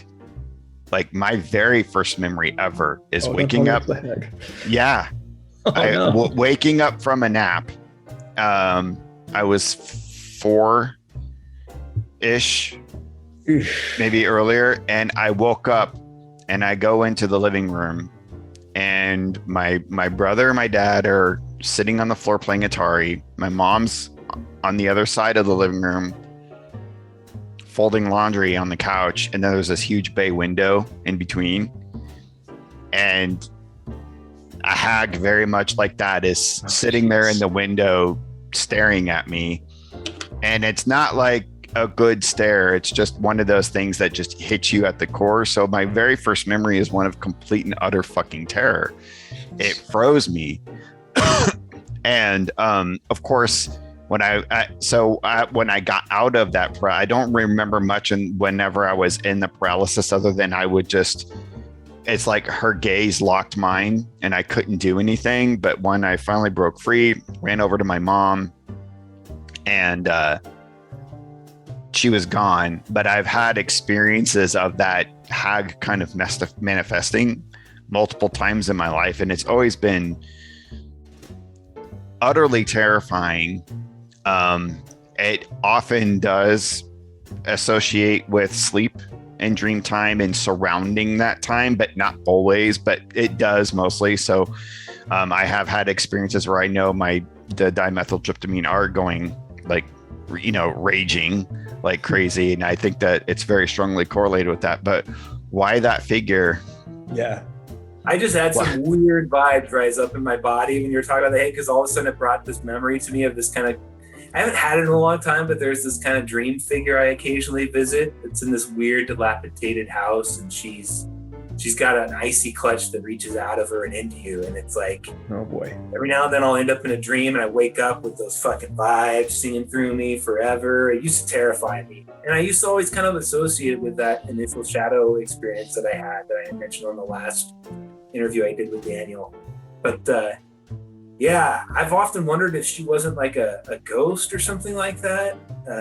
Someone related to my mother or something. There's just this weird, it's a creepy thing. And I'll still, though, I mean, the first time it happened was in my 20s, and I'll still have those dreams now in my 40s occasionally. And it's like, I remember recently I was taking someone into this space to show them. I was like, oh, yeah, well, you can go in here, but then if you go behind this, like, you can pull this panel off the wall and climb in through here, and then you can get to the really weird shit where she is. And I was like, I probably shouldn't even be doing this because it freaks me out every time. And I don't know if I'm getting closer to something bad or not every time. It's like, Yikes. I've had like, it's weird. And it's weird because because of the mystery that was inherent in that first experience I remember having of this shadow thing, and there's so many correlations in your experience. This idea of this glow that's set on everything that wasn't to do with the actual light in the room. Right. And like, I didn't see a hag that night, but this thing had eyes, and when I locked eyes, it was like the Gorgon stare. I couldn't move. And it was when I knew that there was something wrong with this thing, I felt anyway. And I'm more inclined to think it's quite neutral, you know, and it's available to me, it's making itself known or something like that. But could be. But I remember having a dream too one time when I was, a couple years later, and it was kind of when I was starting to have these dreams where I'd feel weird ghost vibes in the dream, and I'd wake up with these, I mean, for minutes sometimes, where it's like I'd have to get up to get them to go away, and it's like, it's just creepy. It feels like there's something moving inside of you, you know? And it's like, this one dream I remember having, it was like a LED letter display scrolling across my view in the dream. It was saying something about "you will go to Mijal." It was like Mijal. That's what I remember. It could be the garbled letters afterwards, but that's what I remember. And I remember almost fucking with the thing that was talking to me. I was like, well, I don't know. What if I don't remember that name? You know, what do you mean? And I just remember feeling like I was gripped in some massive energy hand. Like my body was this big and I was in its grip and it was shaking me. And it's like, you will go to Mijal. And it's like, what it was. But I like woke up and it's like, it's one of the things I think about to this day. You know, I was probably 17 or 18 when this shit happened, and I'm still trying to find out who the fuck Mahal is, or am I supposed to go to the Taj Mahal, or was this all bullshit? But the energy that I feel moving through me, that's the correlation every time, that ghost vibe. And I'm sure you know what I'm talking about, right? When you feel that, it's like the I'm wondering if, because when I think of this hag and shadowy figure, it just my mind went to the kind of neo-paganist idea of the triple goddess. So there's like the three aspects of the goddess in modern pagan religions, of the maiden and the mother and the crone, and they're like the three aspects of like the primal feminine, the primal aspect of nature that manifests, via through magic and whatnot. And the crone is that aspect that's like very much associated with maturity and death, and like wisdom as well, and is often kind of associated with the hag phenomenon in fairy lore, which is usually like that. Oftentimes malicious, but like when we think of malicious, like it doesn't always necessarily have to, it just seems malicious to us because it is so foreign. But because the fairy realm is it's just raw. It's just nature at its like purest raw form, which is neither good or bad. It's going to kick your ass or it's not, based upon its own whims. And with that kind of like with that kind of primal power, it just, for us who are civilized creatures, it's just, it can be daunting and it's a chokehold. But sometimes when seeing her, it's often a form of like initiation, that from my understanding of the research that I've done, it's often like a breaking point of, and that's what it was explained to me when I explained to my teachers, why is this my first memory ever? And, it's the only explanation I ever got was it's just a clear sign that you have like that makeup where your consciousness, you're definitely, going to be navigating those realms on the other side, those otherworldly phenomenon. That's obviously your life path and what your DNA is going to be made of. So find a way to deal with it, find a way to manage it, and to not let it grip you in terror. And that's what I've had to do. My experiences of working with that kind of hag presence, I haven't felt it in a long time, but I've had similar just even recently, Sam, that kind of like shadowy figure you're talking about, of even like the physical gripping and actually both Sam's, the physical, like that physical gripping, it comes up, and it always comes out as it is related to my subconscious, but it's not solely in my own subconscious, because then it turns out, other people in my household start experiencing the exact same phenomenon. So there's like this shared consciousness that's happening at the same time. I think it's the challenge of life is fear. That's part of what our biological makeup is to use fear as a trigger for understanding how to survive. And so taking those experiences of fear and finding a way to embrace them, overcome them, master them. Sam J, when you were relaying that experience, and forgive me if this is like too vulnerable, we can totally edit this out or whatever, but I could still feel kind of the shake in your voice. And it seems like that experience still really like holds. Yeah, for sure. Because like I said, it felt physically real, undeniably so. And so like, it's, I think the waver in my voice when talking about that comes from one, I'm recalling the fear I felt in that moment, which was very considerable. And two, it's the fear of coming off as completely batshit crazy. And so it's like, well, either one isn't something I want to really think about or deal with necessarily if I can help it. But yeah, that's where it's coming. Have you ever looked it up, like the phenomena, and seen all the other people in the world that have experienced it too? Yeah. I think there's a documentary about the Hat Man. I didn't see it yet, but I think I saw like an ad for it. So yeah, it's a very common, widespread thing that goes across different cultures and everything. And so why a hat? Like, if it's a genuine kind of spiritual, transformative kind of inductor or something like that, it's like, it's interesting because because I don't remember hearing stories about the Hat Man or shadow people from like legacy literature. I don't remember ever hearing a story about that in Grimm's fairy tales. I mean, I haven't read it myself, but it seems like the kind of thing you hear about, like vampires. It seems to have a kind of contemporary quality to it. Maybe. Which to me, whether it's us generating it of our own fucking unconscious will, or demonic entities in the ether trying to like help us towards the next version of ourselves. I mean, what if it was that these fucking invisible angels are coming and trying to save us from this hell on earth we've created, and like it's going to take a long time. The only way is to just like work through these weird anxieties we're having about, it's like, it's crazy. It's interesting. Maybe that's the Aquarian age happening. It's weird. To tie it to older folklore, though, I guess you could draw a parallel. It's kind of reaching, but both Odin and Mercury have that wide-brimmed hat, and both were kind of considered to be these liminal deities who would kind of move between the world of the gods and the world of mortals. And so I don't know. I'm just pulling that out of. Well, the shadow too. Don't forget the shadow. Oh, of course, the shadow. We talked about him before. Yeah, but so how does that sit with you though? With the possibility that this experience was in actuality like a positive, like initiatory spiritual experience for you.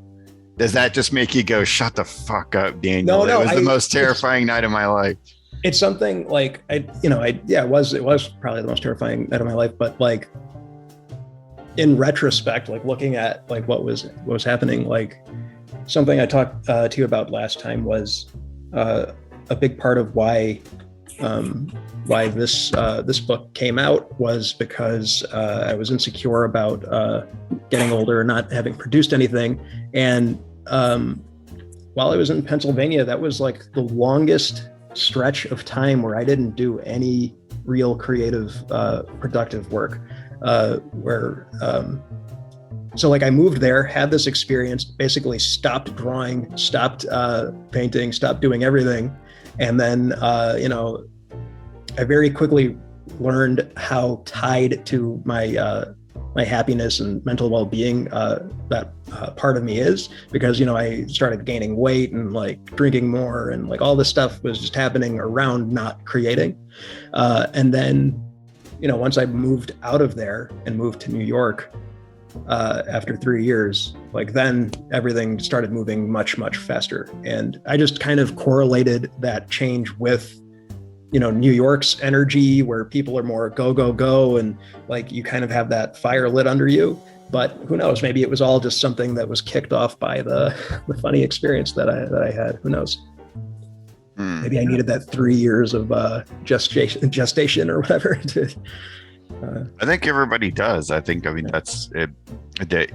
In evolution, a species only evolves when they're at a critical state that they could collapse, because that's what propels them to another level of evolution.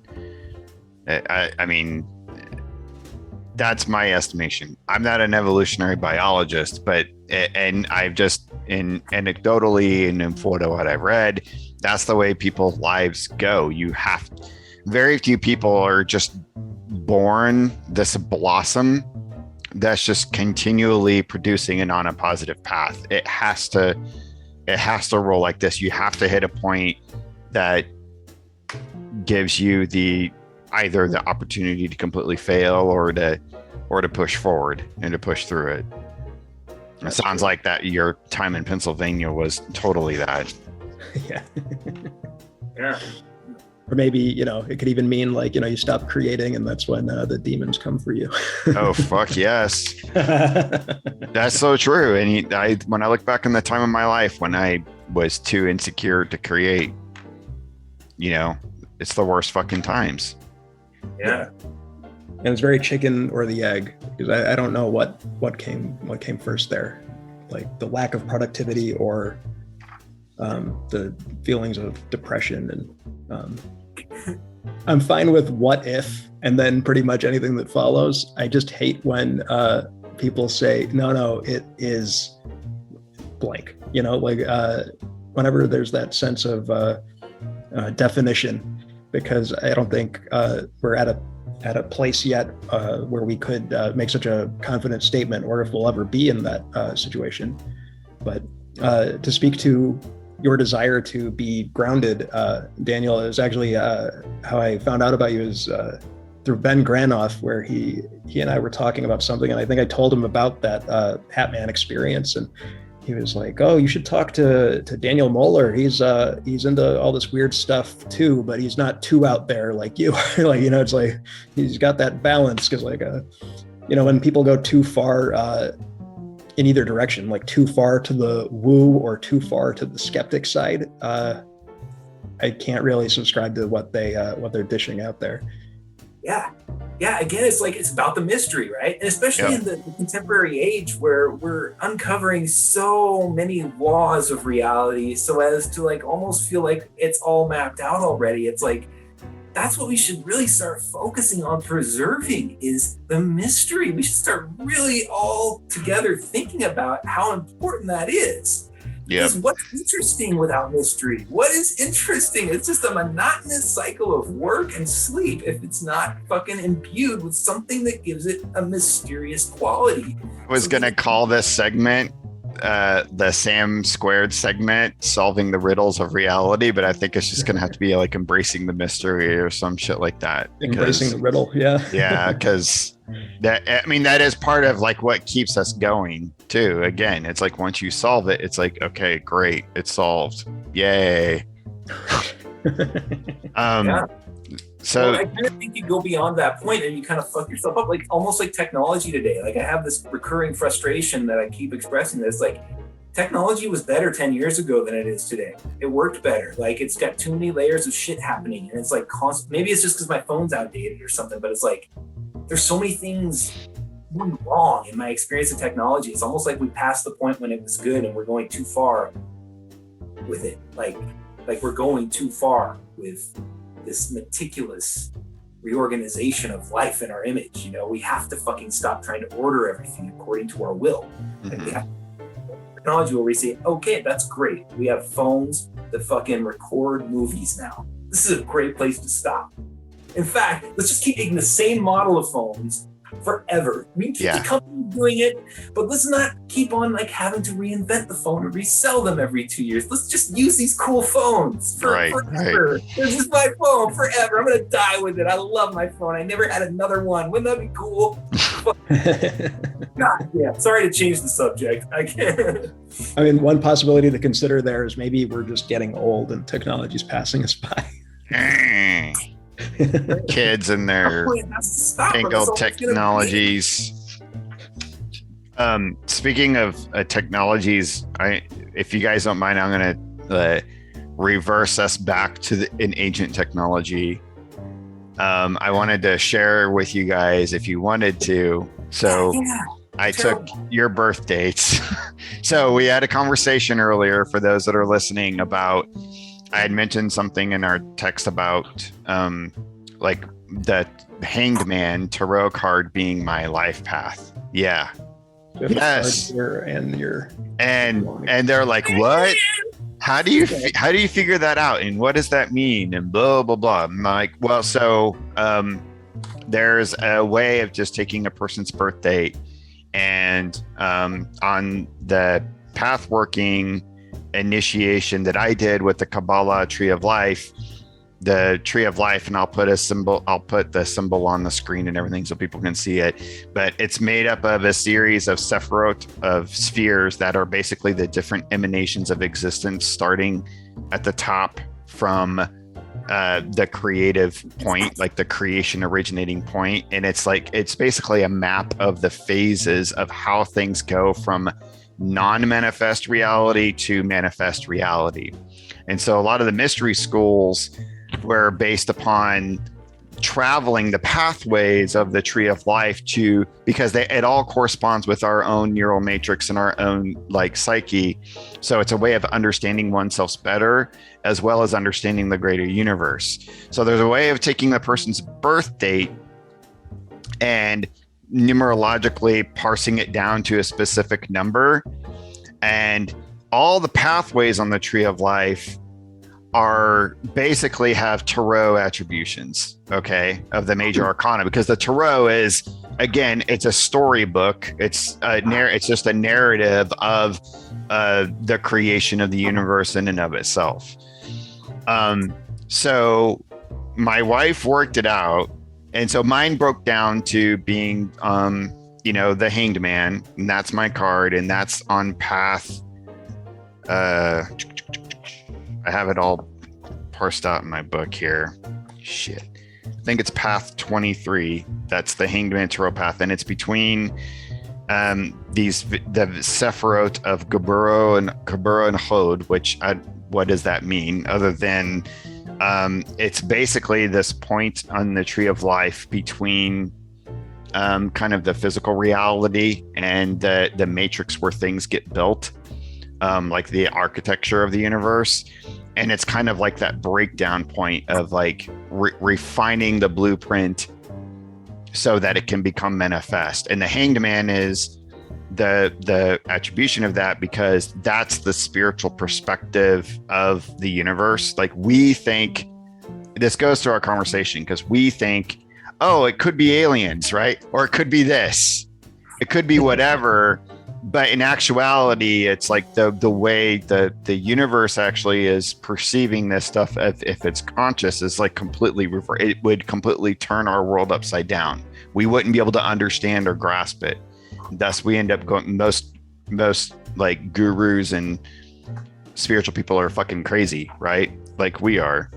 So we broke down your birth dates, and what's funny is like your birth dates actually numerically break down to the exact same number. Oh wow! Cool. So you both are actually the exact same. So it is path. I knew that already, obviously. Well, I was like, of course. So it breaks down to the number 6. So there's numerous ways to look at this. That associates with path 17 on the tree of life, which we could get into that later, and maybe outside of the video we can break into it. But the tarot path attributed to it is the Lovers. Which Sam, you got out the Mother Vine and the Hanged Man. I got out your book because people think, oh, the Lovers, it's cute. It's, the Lovers, and it's about love, and it's not about that at all. I love that sequence so fucking much. I know. Oh, thanks. I know. Really eloquent. That's so beautiful. If anybody wants to know actually what the Lovers card is about, the first few pages of Dishum is the perfect definition of the Lovers card. It is the yin yang. It is about the aspect of being able to embrace. It goes back to the quote that you stated of both. What did you say? Matter and world of matter and world of spirit. The world, being able to like bridge the world of matter and the world of spirit together, and be able to have that mind of being able to understand the dualities and polarities of existence. So the life path is both like your greatest for whatever tarot card is yours, is both your greatest vice. So when it's inversed for you, like it's horrific, it's horrible, it's like your greatest challenge. But right. That also means you have the greatest ability to be able to master that more so than anyone else.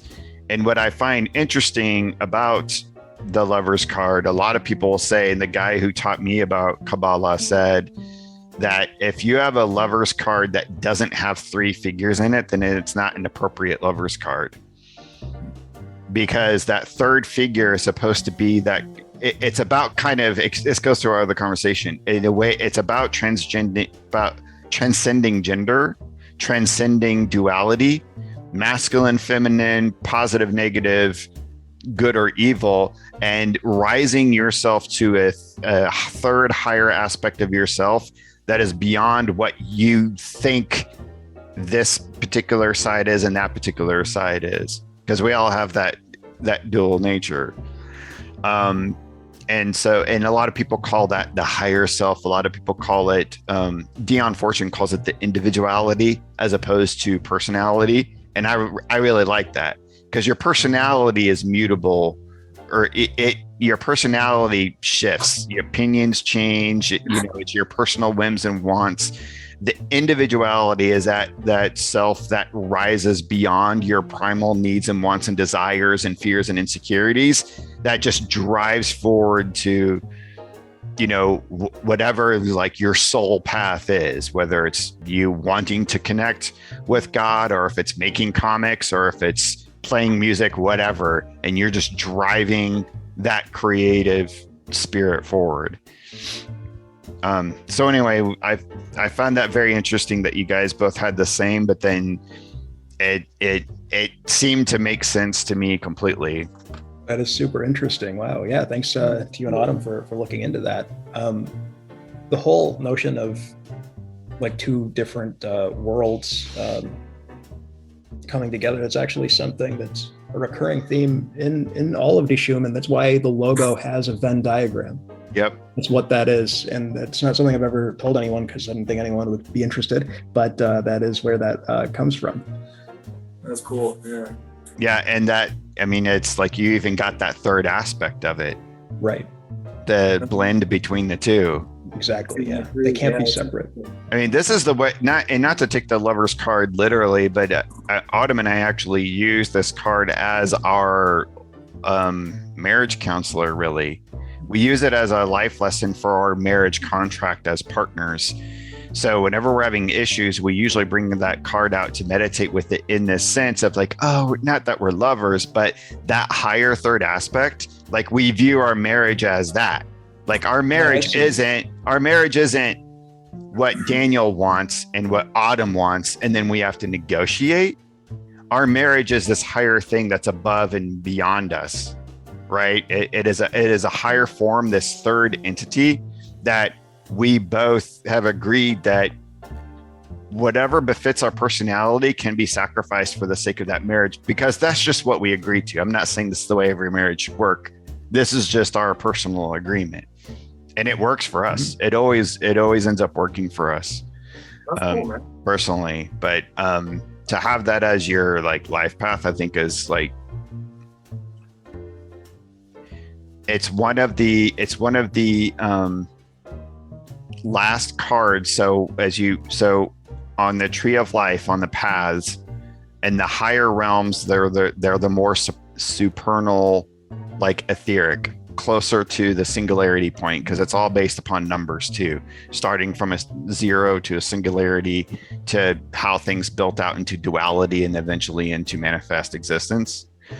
And the way the tarot is built out, I believe that that's the last card where you have that until you get to the judgment card.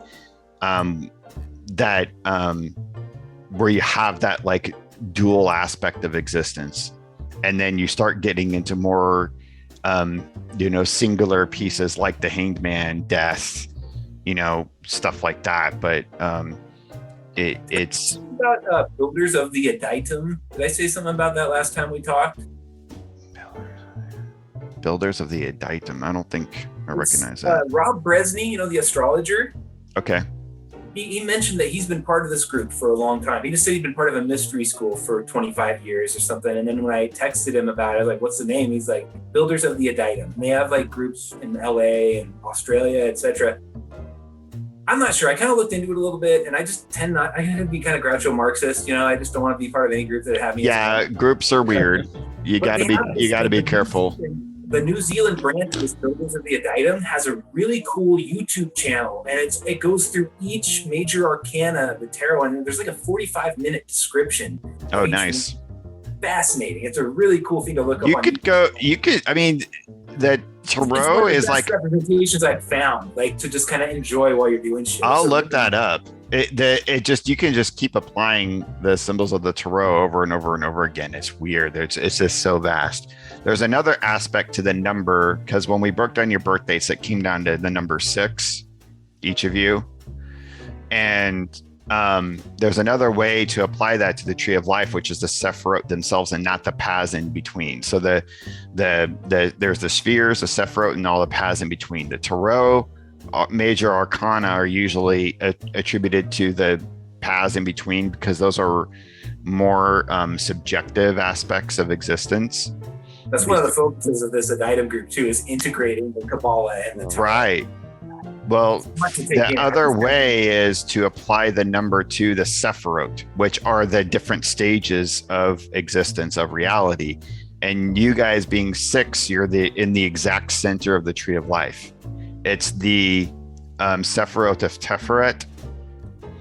And a lot of the colors associated. So this takes us all the way back to our very first conversation to color theory, because the main color that's associated with this is like a goldish orange gold kind of color.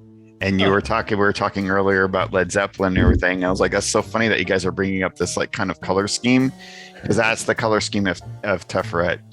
And Teferet is that final point. So when people in the mystery schools are talking about getting in contact with their higher self and getting contact with like a holy guardian angel, it's like this is the pinnacle of the mystery school experience of ceremonial magic.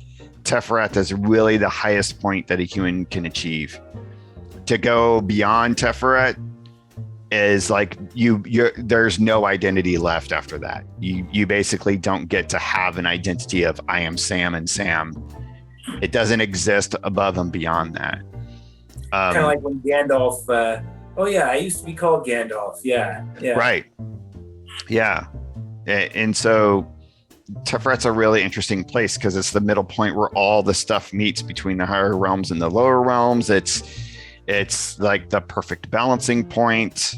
The number 6. I mean, it's just Anyway, play with all that. Based upon how the conversations that the three of us have had already, like all of these ideas, you're going to start seeing things now in the future, and it's going to start like coming up and applying in new and different ways, and these weird fucked up synchronicities, and For sure. which I hope will be fun and not terrifying. It's one of the things I'm starting to get most excited about from like tapping into this community of like creators and checking each other's stuff out and keeping abreast of what's happening. It's like there's bound to be all sorts of cross-pollination happening. That, like people sharing ideas, and I can't see that happening yet because I'm just getting acquainted with everyone. But it'll be cool at some point to look back and be like, oh fuck yeah, this is obviously a reference, or well, you know what I mean? Just little things like that react to it naturally. It's exciting. So what I'm gonna do, I won't be able to do it today, but I'm gonna try to tomorrow. I've got like a big write-up in one of my earlier books I wrote, because I wrote this book as a textbook for myself, really. That's the only reason why I wrote it on the Kabbalah.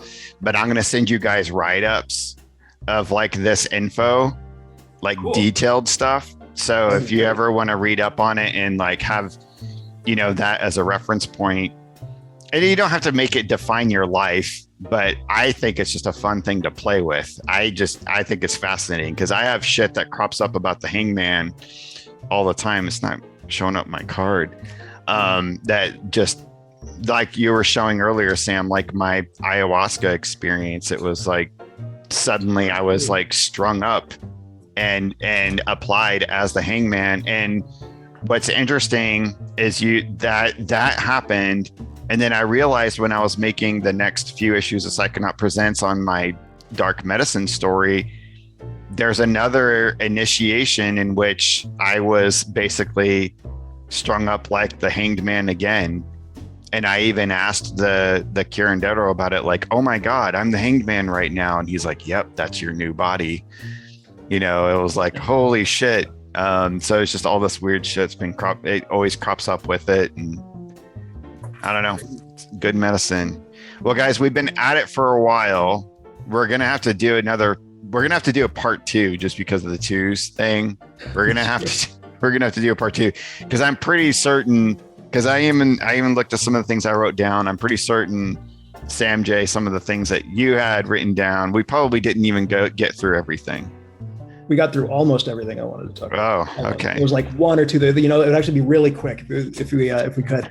Yeah. For the other Sam, well, because we're talking about tarot right now, so it's a good segue. So in Philip K, like I saw, like we're introduced to the character after he. I don't want to spoil it, but like after he had a certain experience, we see him in the desert with a bindle stiff. And was that an intentional reference to the Fool card? I was curious.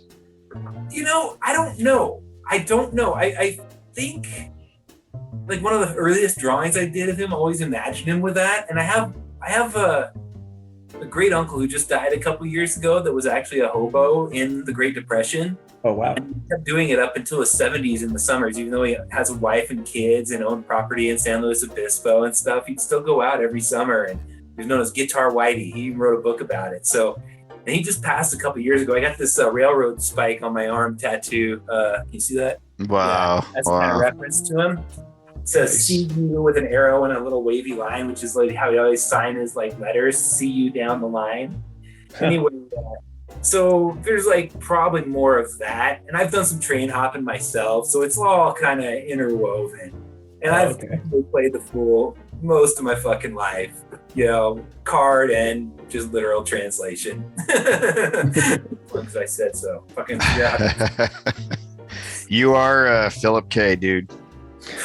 You're Philip K. Sam's Helga Hale, and sure. Maybe I'm Simon Myth. I don't know. Well, do you guys want to drop your books and where people can find you and support you real quick? And sure. We'll call it a session.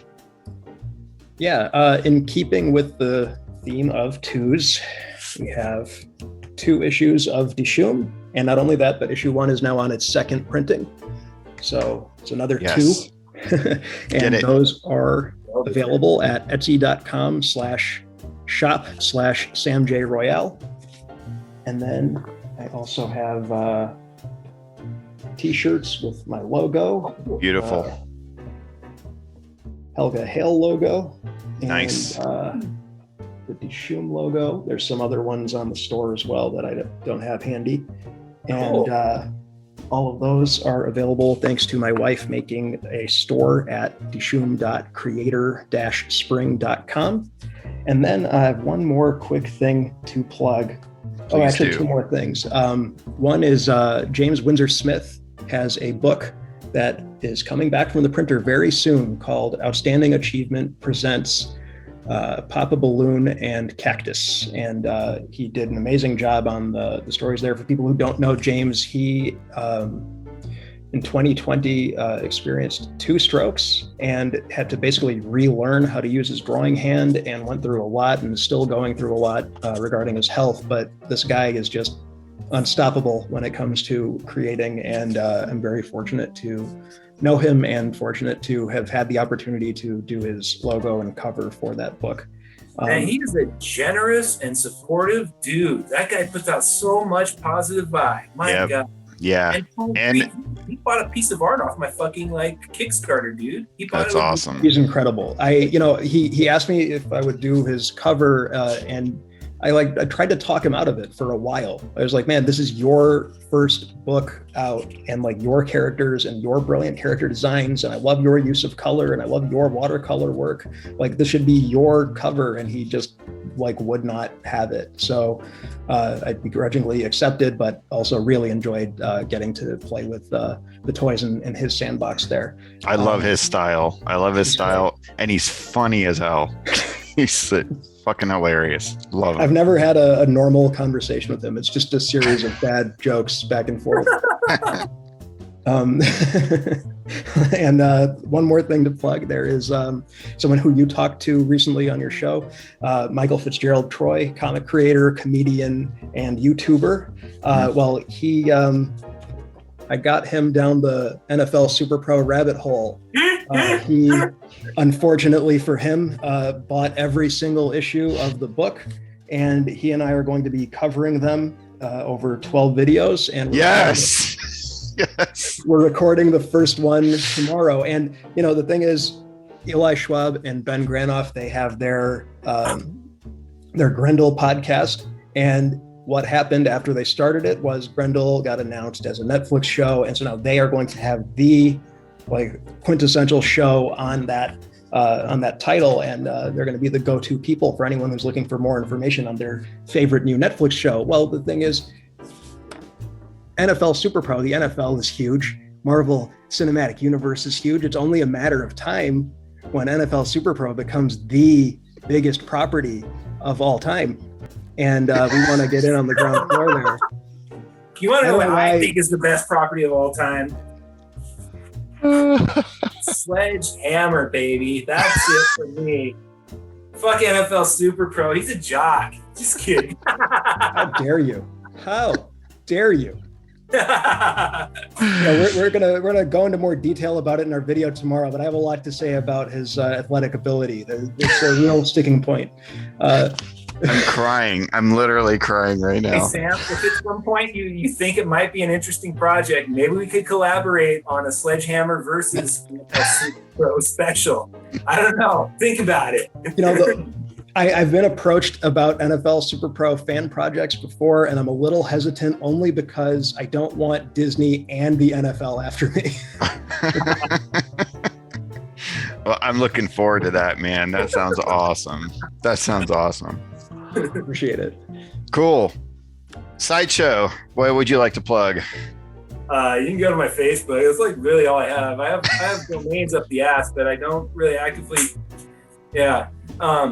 I have my old graphic design portfolio up at Tsohonis.com, and it's from 2007 or some shit. I don't think I've updated it since then. I really need to just put my fucking art on there, and I stopped doing web design a long time ago, and so every time I think about even just laying out a basic HTML page to show people my shit, it just sounds horrible, and I don't ever want to do it again. But eventually I will have a website or a fucking Gumroad or a Etsy or something. But for now, Facebook.com/Sam Tsohonis, SAMTSOHONIS.